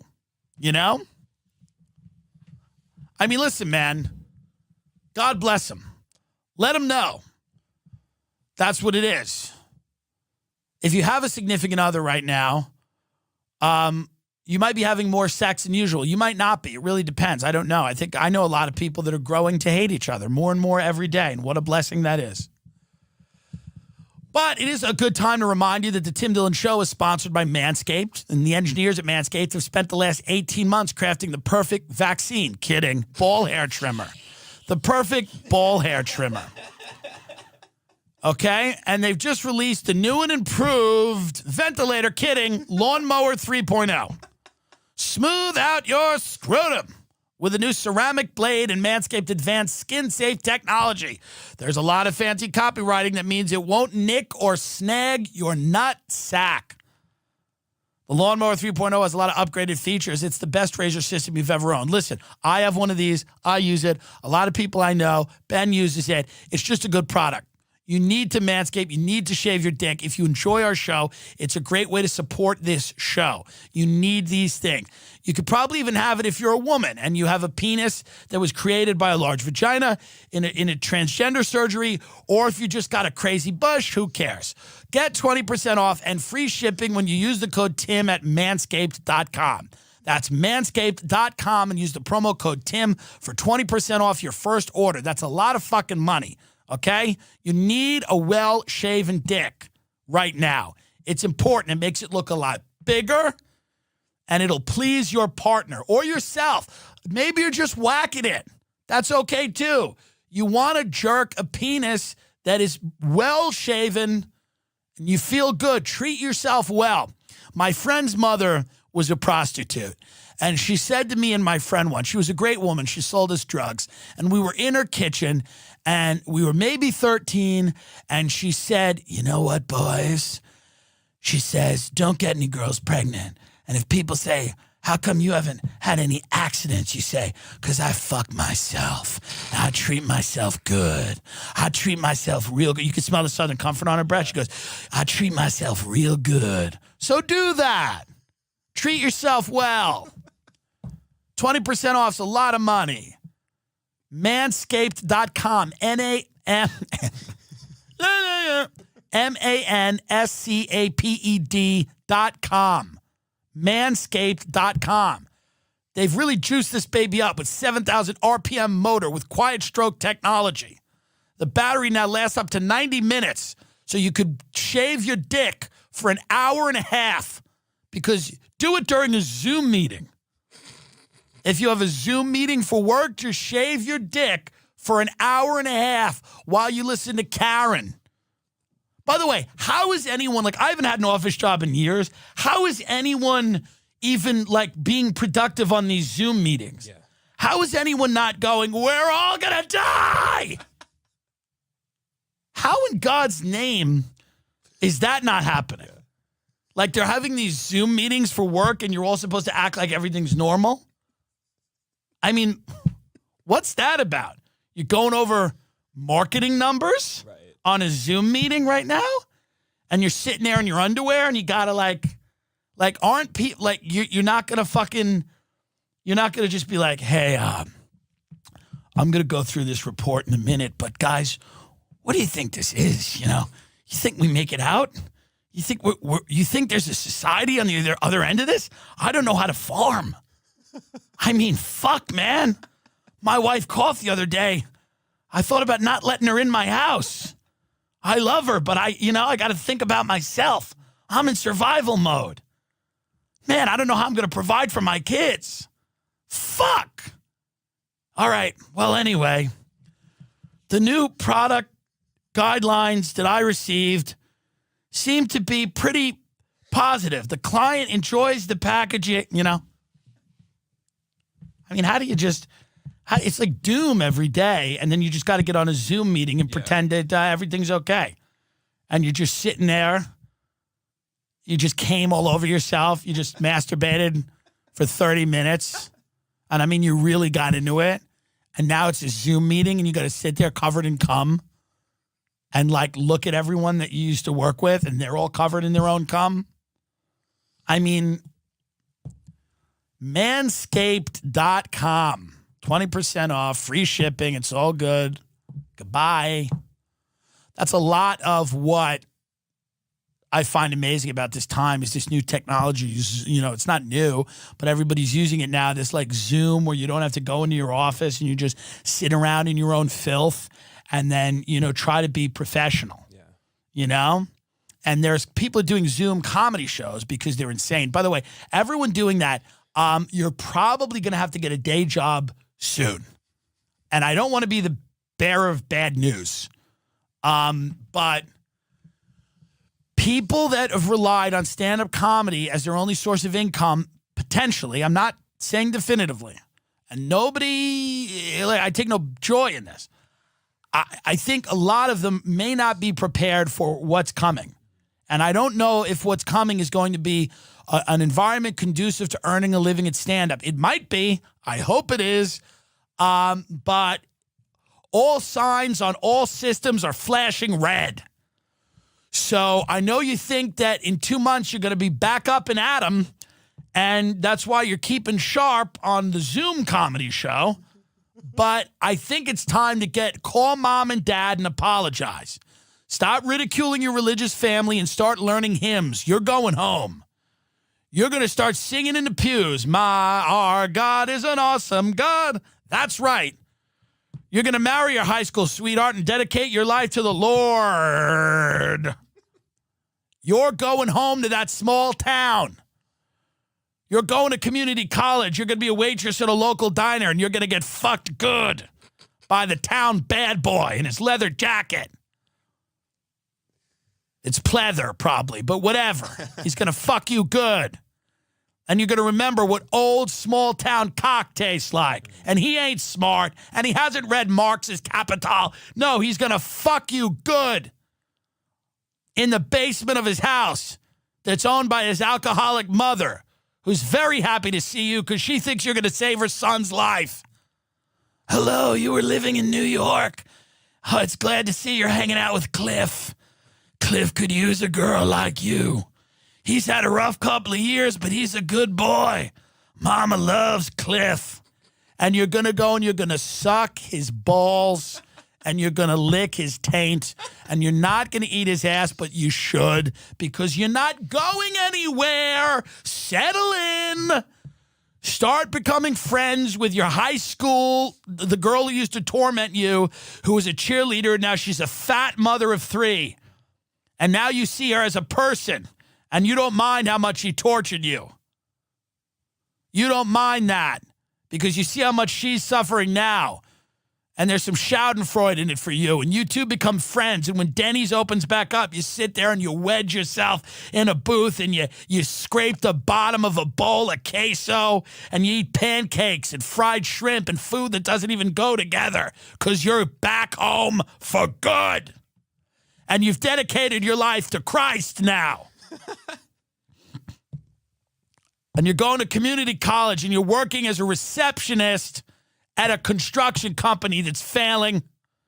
And your boss and you do coke together. And he hasn't tried to fuck you, but you've already resigned yourself to the fact that if he tries, you're going to ride him good. Because you don't have shit left. It's all over for you. 6 months ago, you were prancing around Brooklyn, telling everybody you were non-binary and you hated your parents. Now you're back home fucking men and praying to Jesus. You're back home eating big, fluffy omelets stuffed with cheddar cheese and grits. No more tuna tartare. No more vegan fucking soup. It's all over. It all ended quickly. But you realize in that this life is actually more real than anything you experienced in New York or San Francisco or Chicago. This life was the life you were always meant to live. And you go into that local bar and they know who you are. They say, hey, baby, how are you? And you go to the bartender, Erica, because she's a friend of yours, and she's got a few bumps of coke for you, and you take a few shots and you feel like a winner.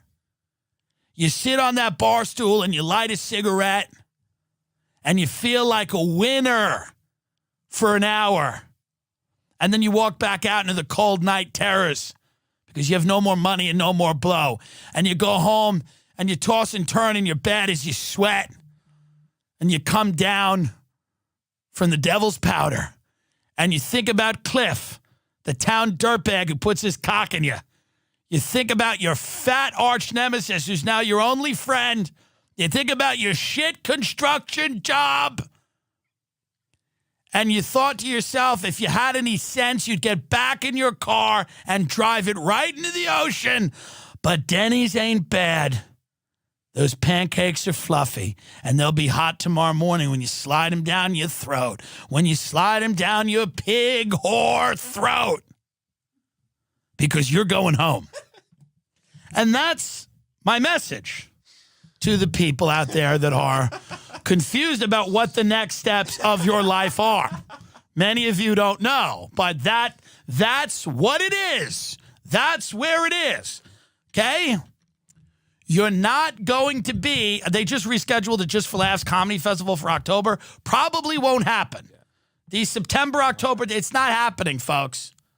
And if it does happen, if somehow the pandemic recedes and it does happen, just so I don't want to be wrong, I'll go up there as a suicide bomber and blow it up.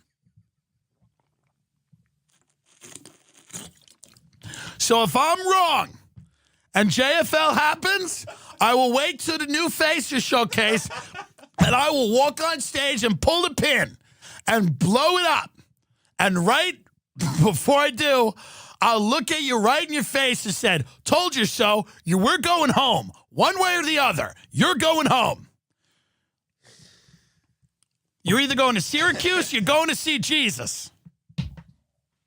Because I'm not going to be wrong.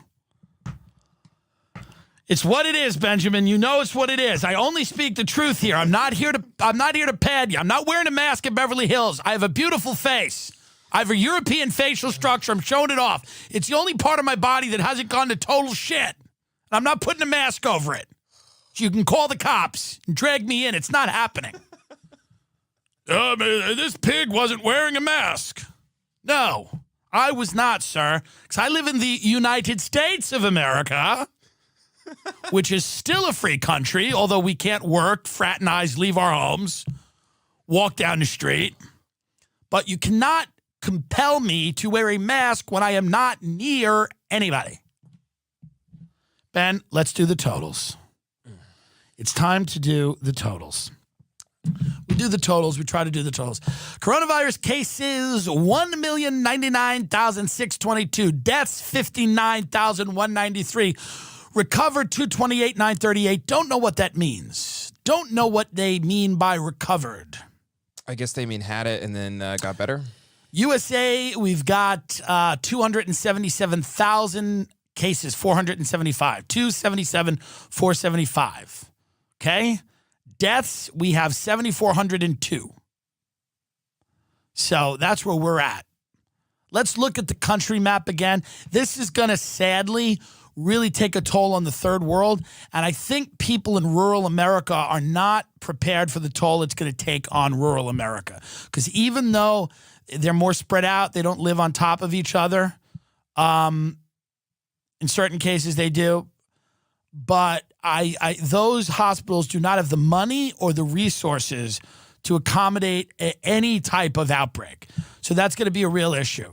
But thank God we have Jared Kushner handling everything. Because of his extensive experience in evicting people, he's now going to evict them from life. He's now going to show people how to evict them from the planet. You know, public health advocate Jared Kushner. I feel good. By the way, even the diehard Trump fans don't love globalist Jared or Ivanka or the fact that he gave his family jobs. Even if you're a Bannonite, isolationist, paleocon, you cannot like fucking Cohn in there from Goldman Sachs, and you can't like fucking, I tend to think if you vote for Trump again, I mean, you know, we just get what we deserve. If Trump wins again, it's like, listen, it is what it is. I will just laugh as I've done for the last, because I'm not going to drive myself crazy. But Biden sucks. He's a bad candidate. I get it. But if you think that Donald Trump is handling this the right way, or you think that his demeanor and tone is appropriate as nurses and doctors are dropping dead, if you think it's appropriate for the guy to go out and brag about the ratings of his press conferences, then I don't know that you can be right. I didn't fall for Trump, but I didn't fall for Obama. I didn't fall for any of them. I didn't fall for any fucking person who told me that he gave a fuck about me. And if you're a child and you did, well, I feel bad for you. I feel bad for you if you're a fucking child and you fell for that. That somebody cared about you and just coincidentally that also coincided with them getting the most powerful position on earth. I think it's time to give somebody else a shot. I would give Bernie Sanders a shot. National health care seems like a real good idea in a world with a pandemic. We've got a pandemic. It seems like, yes, I know the government is inefficient. I get that. I understand that. I don't think that system's going to be perfect. But our system, when you get a $30,000 bill for the ventilator that Buffalo Wild Wings built for you to use, that's not a good system either. So let's all fucking start to understand that, like, we're going to need to move in a direction of smart collectivism, not in the sense that, it's like we don't want a Maoist country, and the idiots that back Bernie that are always, shit talking landlords or whatever. And even though I do have a funny video coming out this week about landlords, But the people that think we're never going to be a Marxist country, it's just never going to happen. Cut that shit out. But the one fucking, I mean, man, I completely understand the idea that it is almost suicidal in a country that is susceptible to these types of pandemics to have hundreds, have 100 million people, 50 million people, and more than that now because they're all getting laid off without any type of coverage, that aren't going to go to the doctor, that will never know if they're sick, that will be going out and spreading this disease, that are not going to isolate, that are not going to know if they have it, because they don't want to get a bill. Like, don't you realize? Stop with the isms, capitalism, socialism. Stop with we're not in the classroom. Okay, this is the reality. Keep talking about capitalism. You're going to get a bat to the head. You're going to get a knife to the throat pretty soon because people are going to go, I want your money. And rich people used to understand shit like that. They used to understand that, like, well, we can't we can't just fucking dangle it in their faces all the time. We got to have some type of functional society. And if you think a functional society is somebody who was laid off from their job, who goes to a hospital, who ends up on a fucking vent, is going to get in 3 months a $30,000 bill from that hospital with no fucking job and a $1,200 bailout from the government, if you think that's a good fucking system, I hope you can fight. And I hope you got a lot of weapons. And I know a lot of you fat pigs that listen to the show think you can fight and you think you do have a lot of weapons, but you're going to be too drunk to find them when the time comes. Let's be honest. Okay? I mean, this is the reality of the situation. All these tough guys, all the tough guys on Facebook live with their mom. Everybody, a lot of these guys, these like libertarian leaning like guys that are like, I value my freedom. Well, you have the freedom to leave your mother's house. How about the freedom to fucking get out of your parents' house? Stop telling, and have a little human compassion for a while. I'm sorry that whatever happened to you, that you don't care about any other human being that fucking exists except yourself. I'm sorry that you can't care about another fucking human being, okay? Iran, my favorite country, 53,000 deaths. Very sad. Many people know that I'm friends with a lot of the mullahs in Iran. It's where I started comedy. No, I'm kidding. But a lot of people know my cat, and I don't really own him, and he doesn't live with me, but my cat Oscar lived in Iran for a few years and was a mullah, was one of the Iranian mullahs. He was a cleric. Oscar was a radical Muslim cleric. Oscar's been in many extremist groups. He's been in Antifa. He's been in Proud Boys. He's been in neo-Nazis. He's been in all of them. I mean, he's been in, Golden Dawn. I mean, he's been in, radical communist. He was an eco-terrorist for a while. He doesn't really care. He just wants it to burn down. He doesn't care where it comes from. But it's going to be tough, but it's a little enraging. And I'm the furthest thing.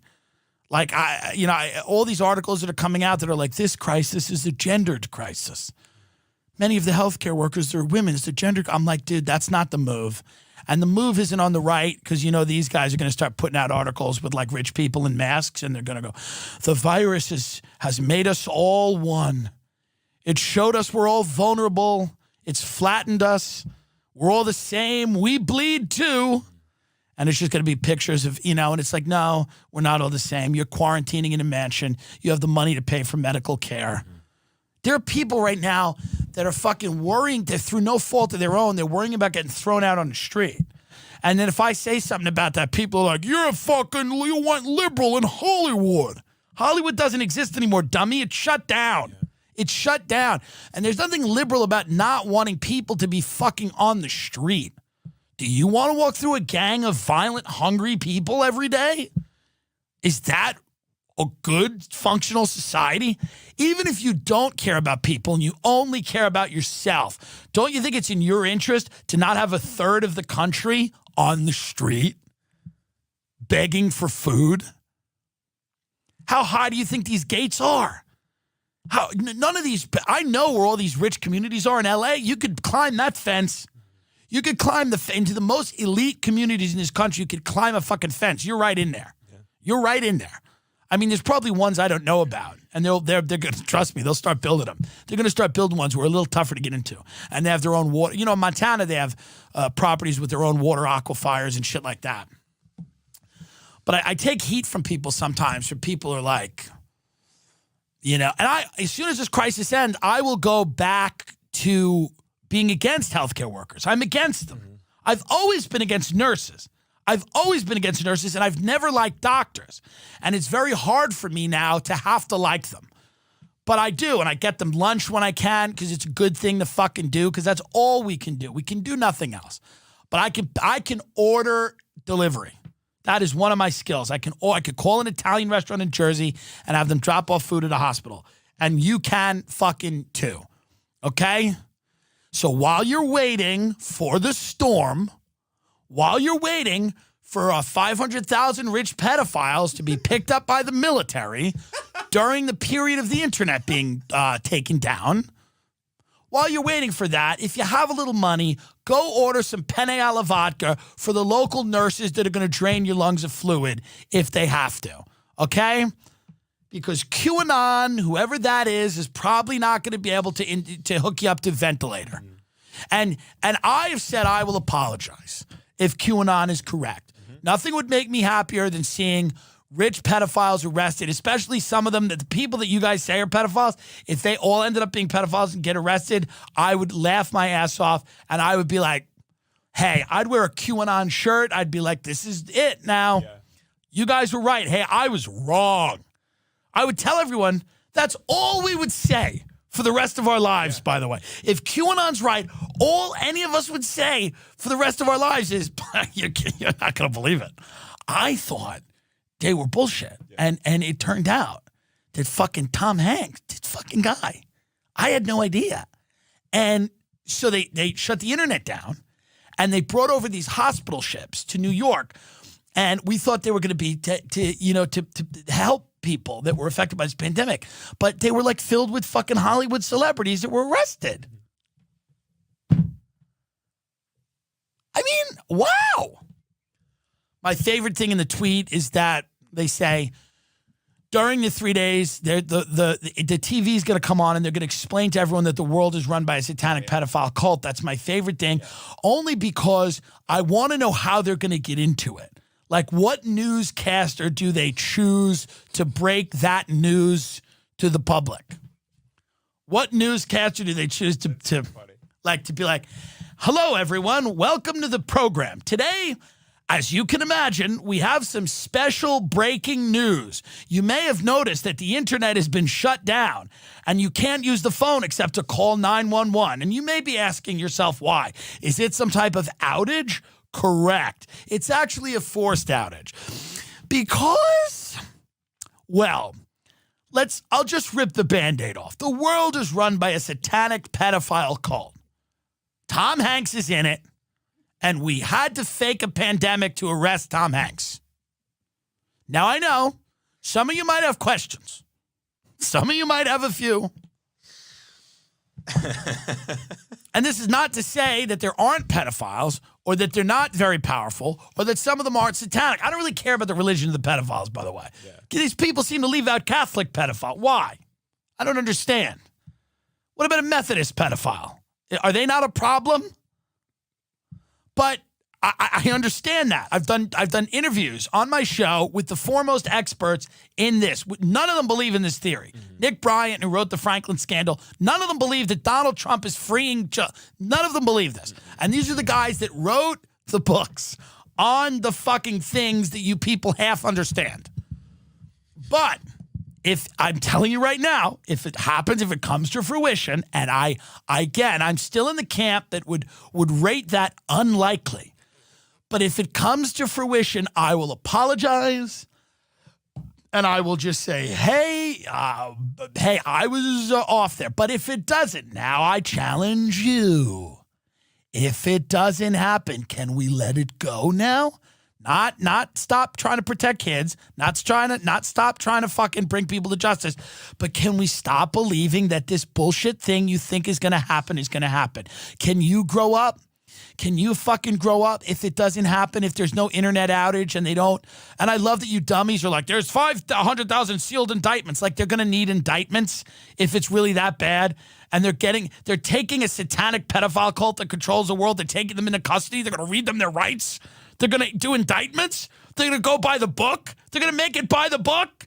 If they're all living on adrenochrome and murdering kids, they're going to be like, oh, well, we don't treat terrorists like we're going to treat them better than we treat terrorists? Like we're gonna read them their rights? We throw Arab guys in Guantanamo Bay who've done nothing. But we're gonna read Tom Hanks' rights. We're gonna hand him, make sure he's indicted properly and brought through the system if he's been living off the adrenochrome harvested from scared children and sacrifices. You really think we need indictments at that point, guys? Guys, this is what happens when you take a few nuggets of something that's undeniably true, that the world is run by sick freaks. The world is run by some very sick people. Not all of them, but a lot of them. They're into heinous shit. Some of it includes the abuse of children and the murder of children, 100%. But if you think that all the justice is being delivered tomorrow for that, I think you're wrong. And I'm a conspiracy guy. Like, I'm a guy that is very receptive to a lot of these ideas and things. Here's what you do. How about this? What about this storm? Give everyone that's not a pedophile a Ridge wallet.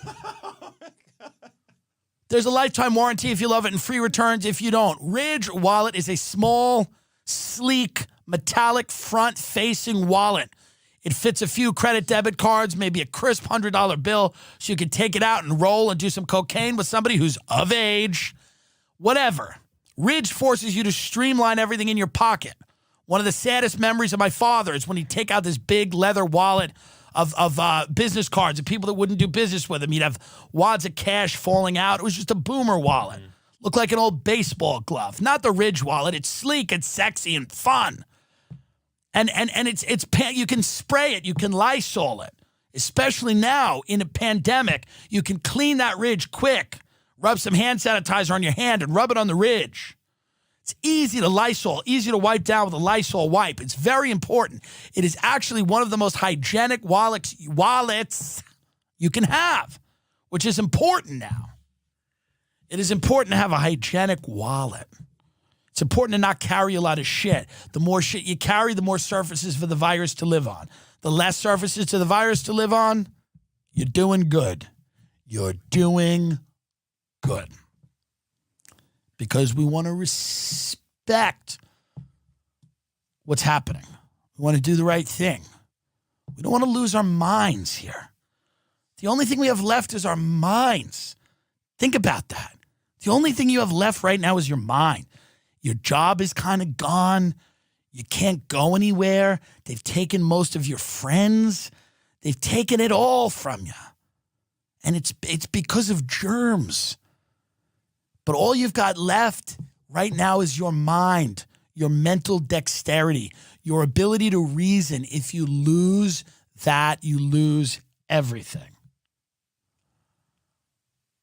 So get 10% off today with free worldwide shipping and returns by going to ridge.com/Tim, T-I-M. That's ridge.com/Tim, T-I-M, and use the code TIM. Link in description.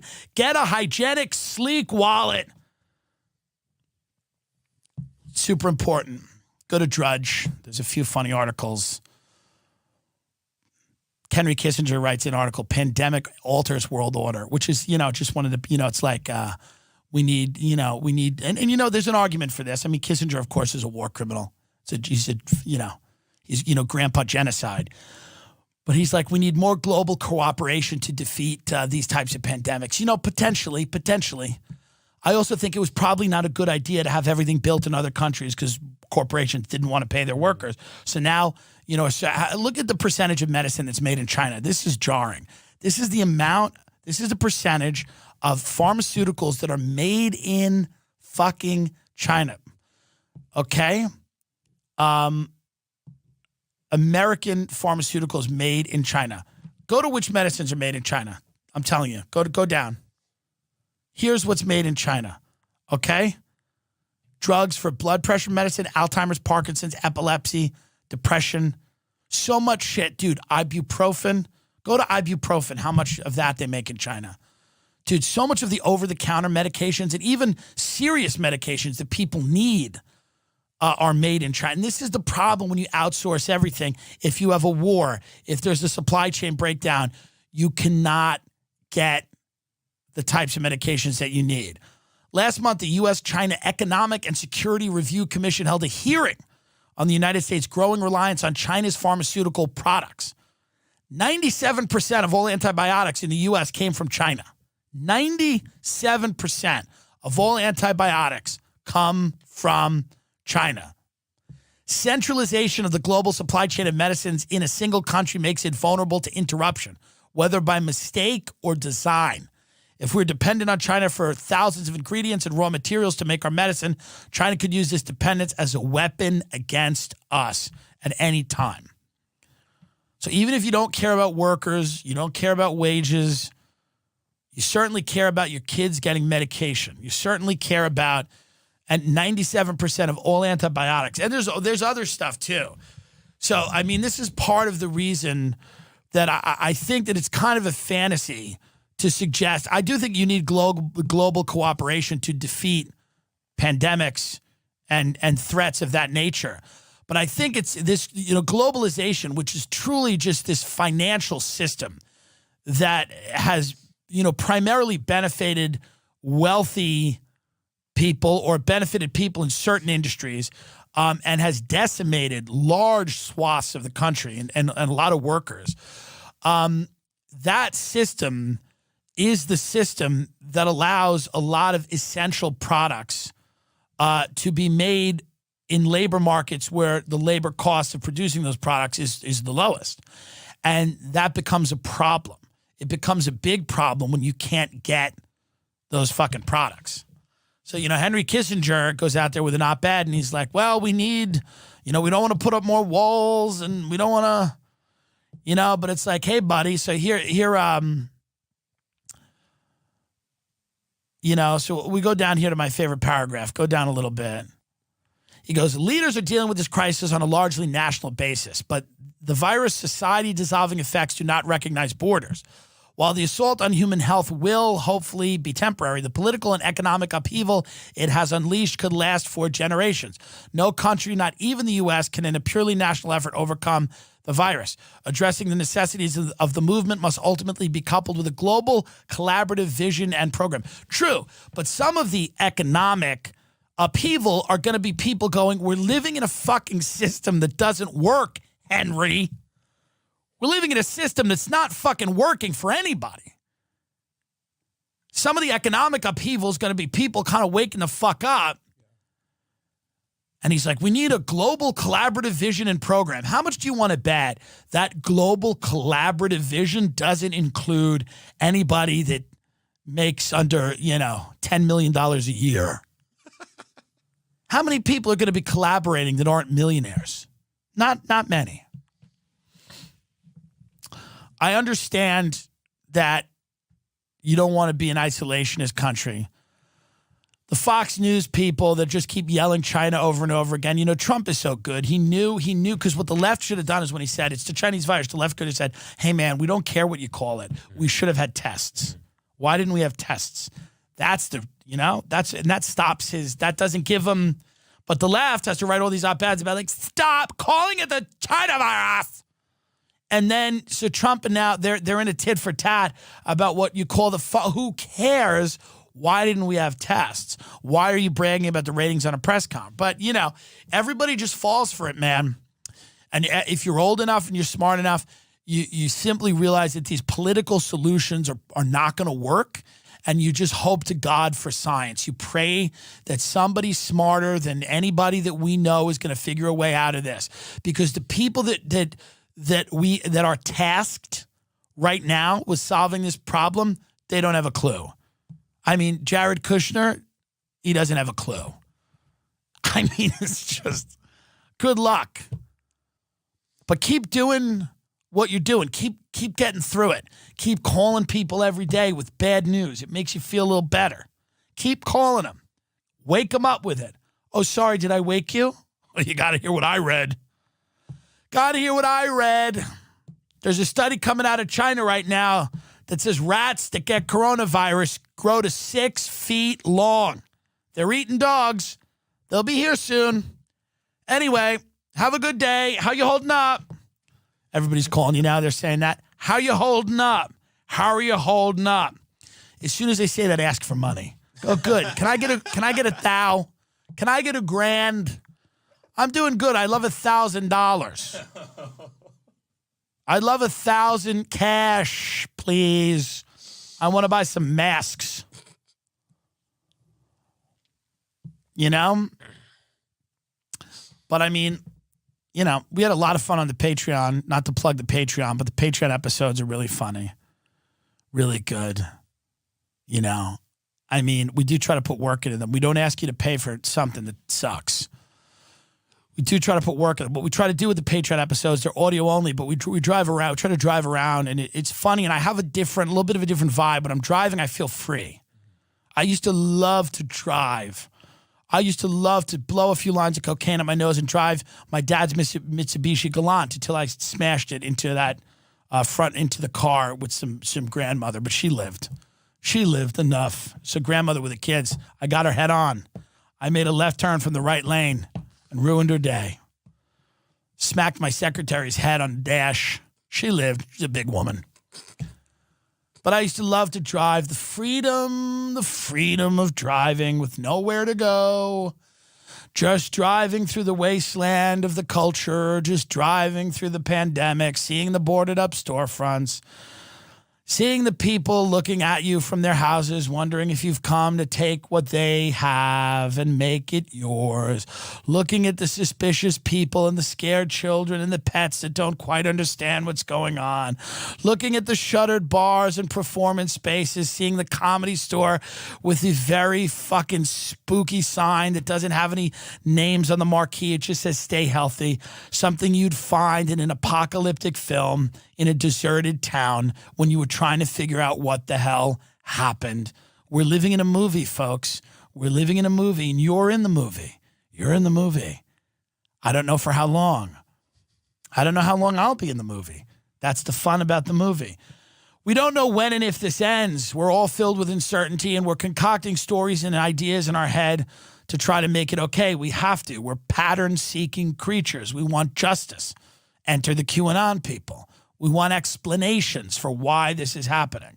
We haven't truly given ourselves to the randomness and cruelty of whatever this existence is. Maybe it is a simulation. Maybe it's not. Maybe we're just fungus on a rock and nothing means anything. And we're just here and, you know, the few moments you get listening to my show or, you know, having kids or whatever makes you happy, you know, those few moments make it all worthwhile because that's truly what it is. You got to resign yourself to that now. You have to prepare yourself to die, folks. I mean, that's really what it is. You have to prepare yourself for the end because nobody is guaranteed tomorrow, okay? And you got to think about how you want to live the rest of your days. You have to prepare now. Prepare for the end.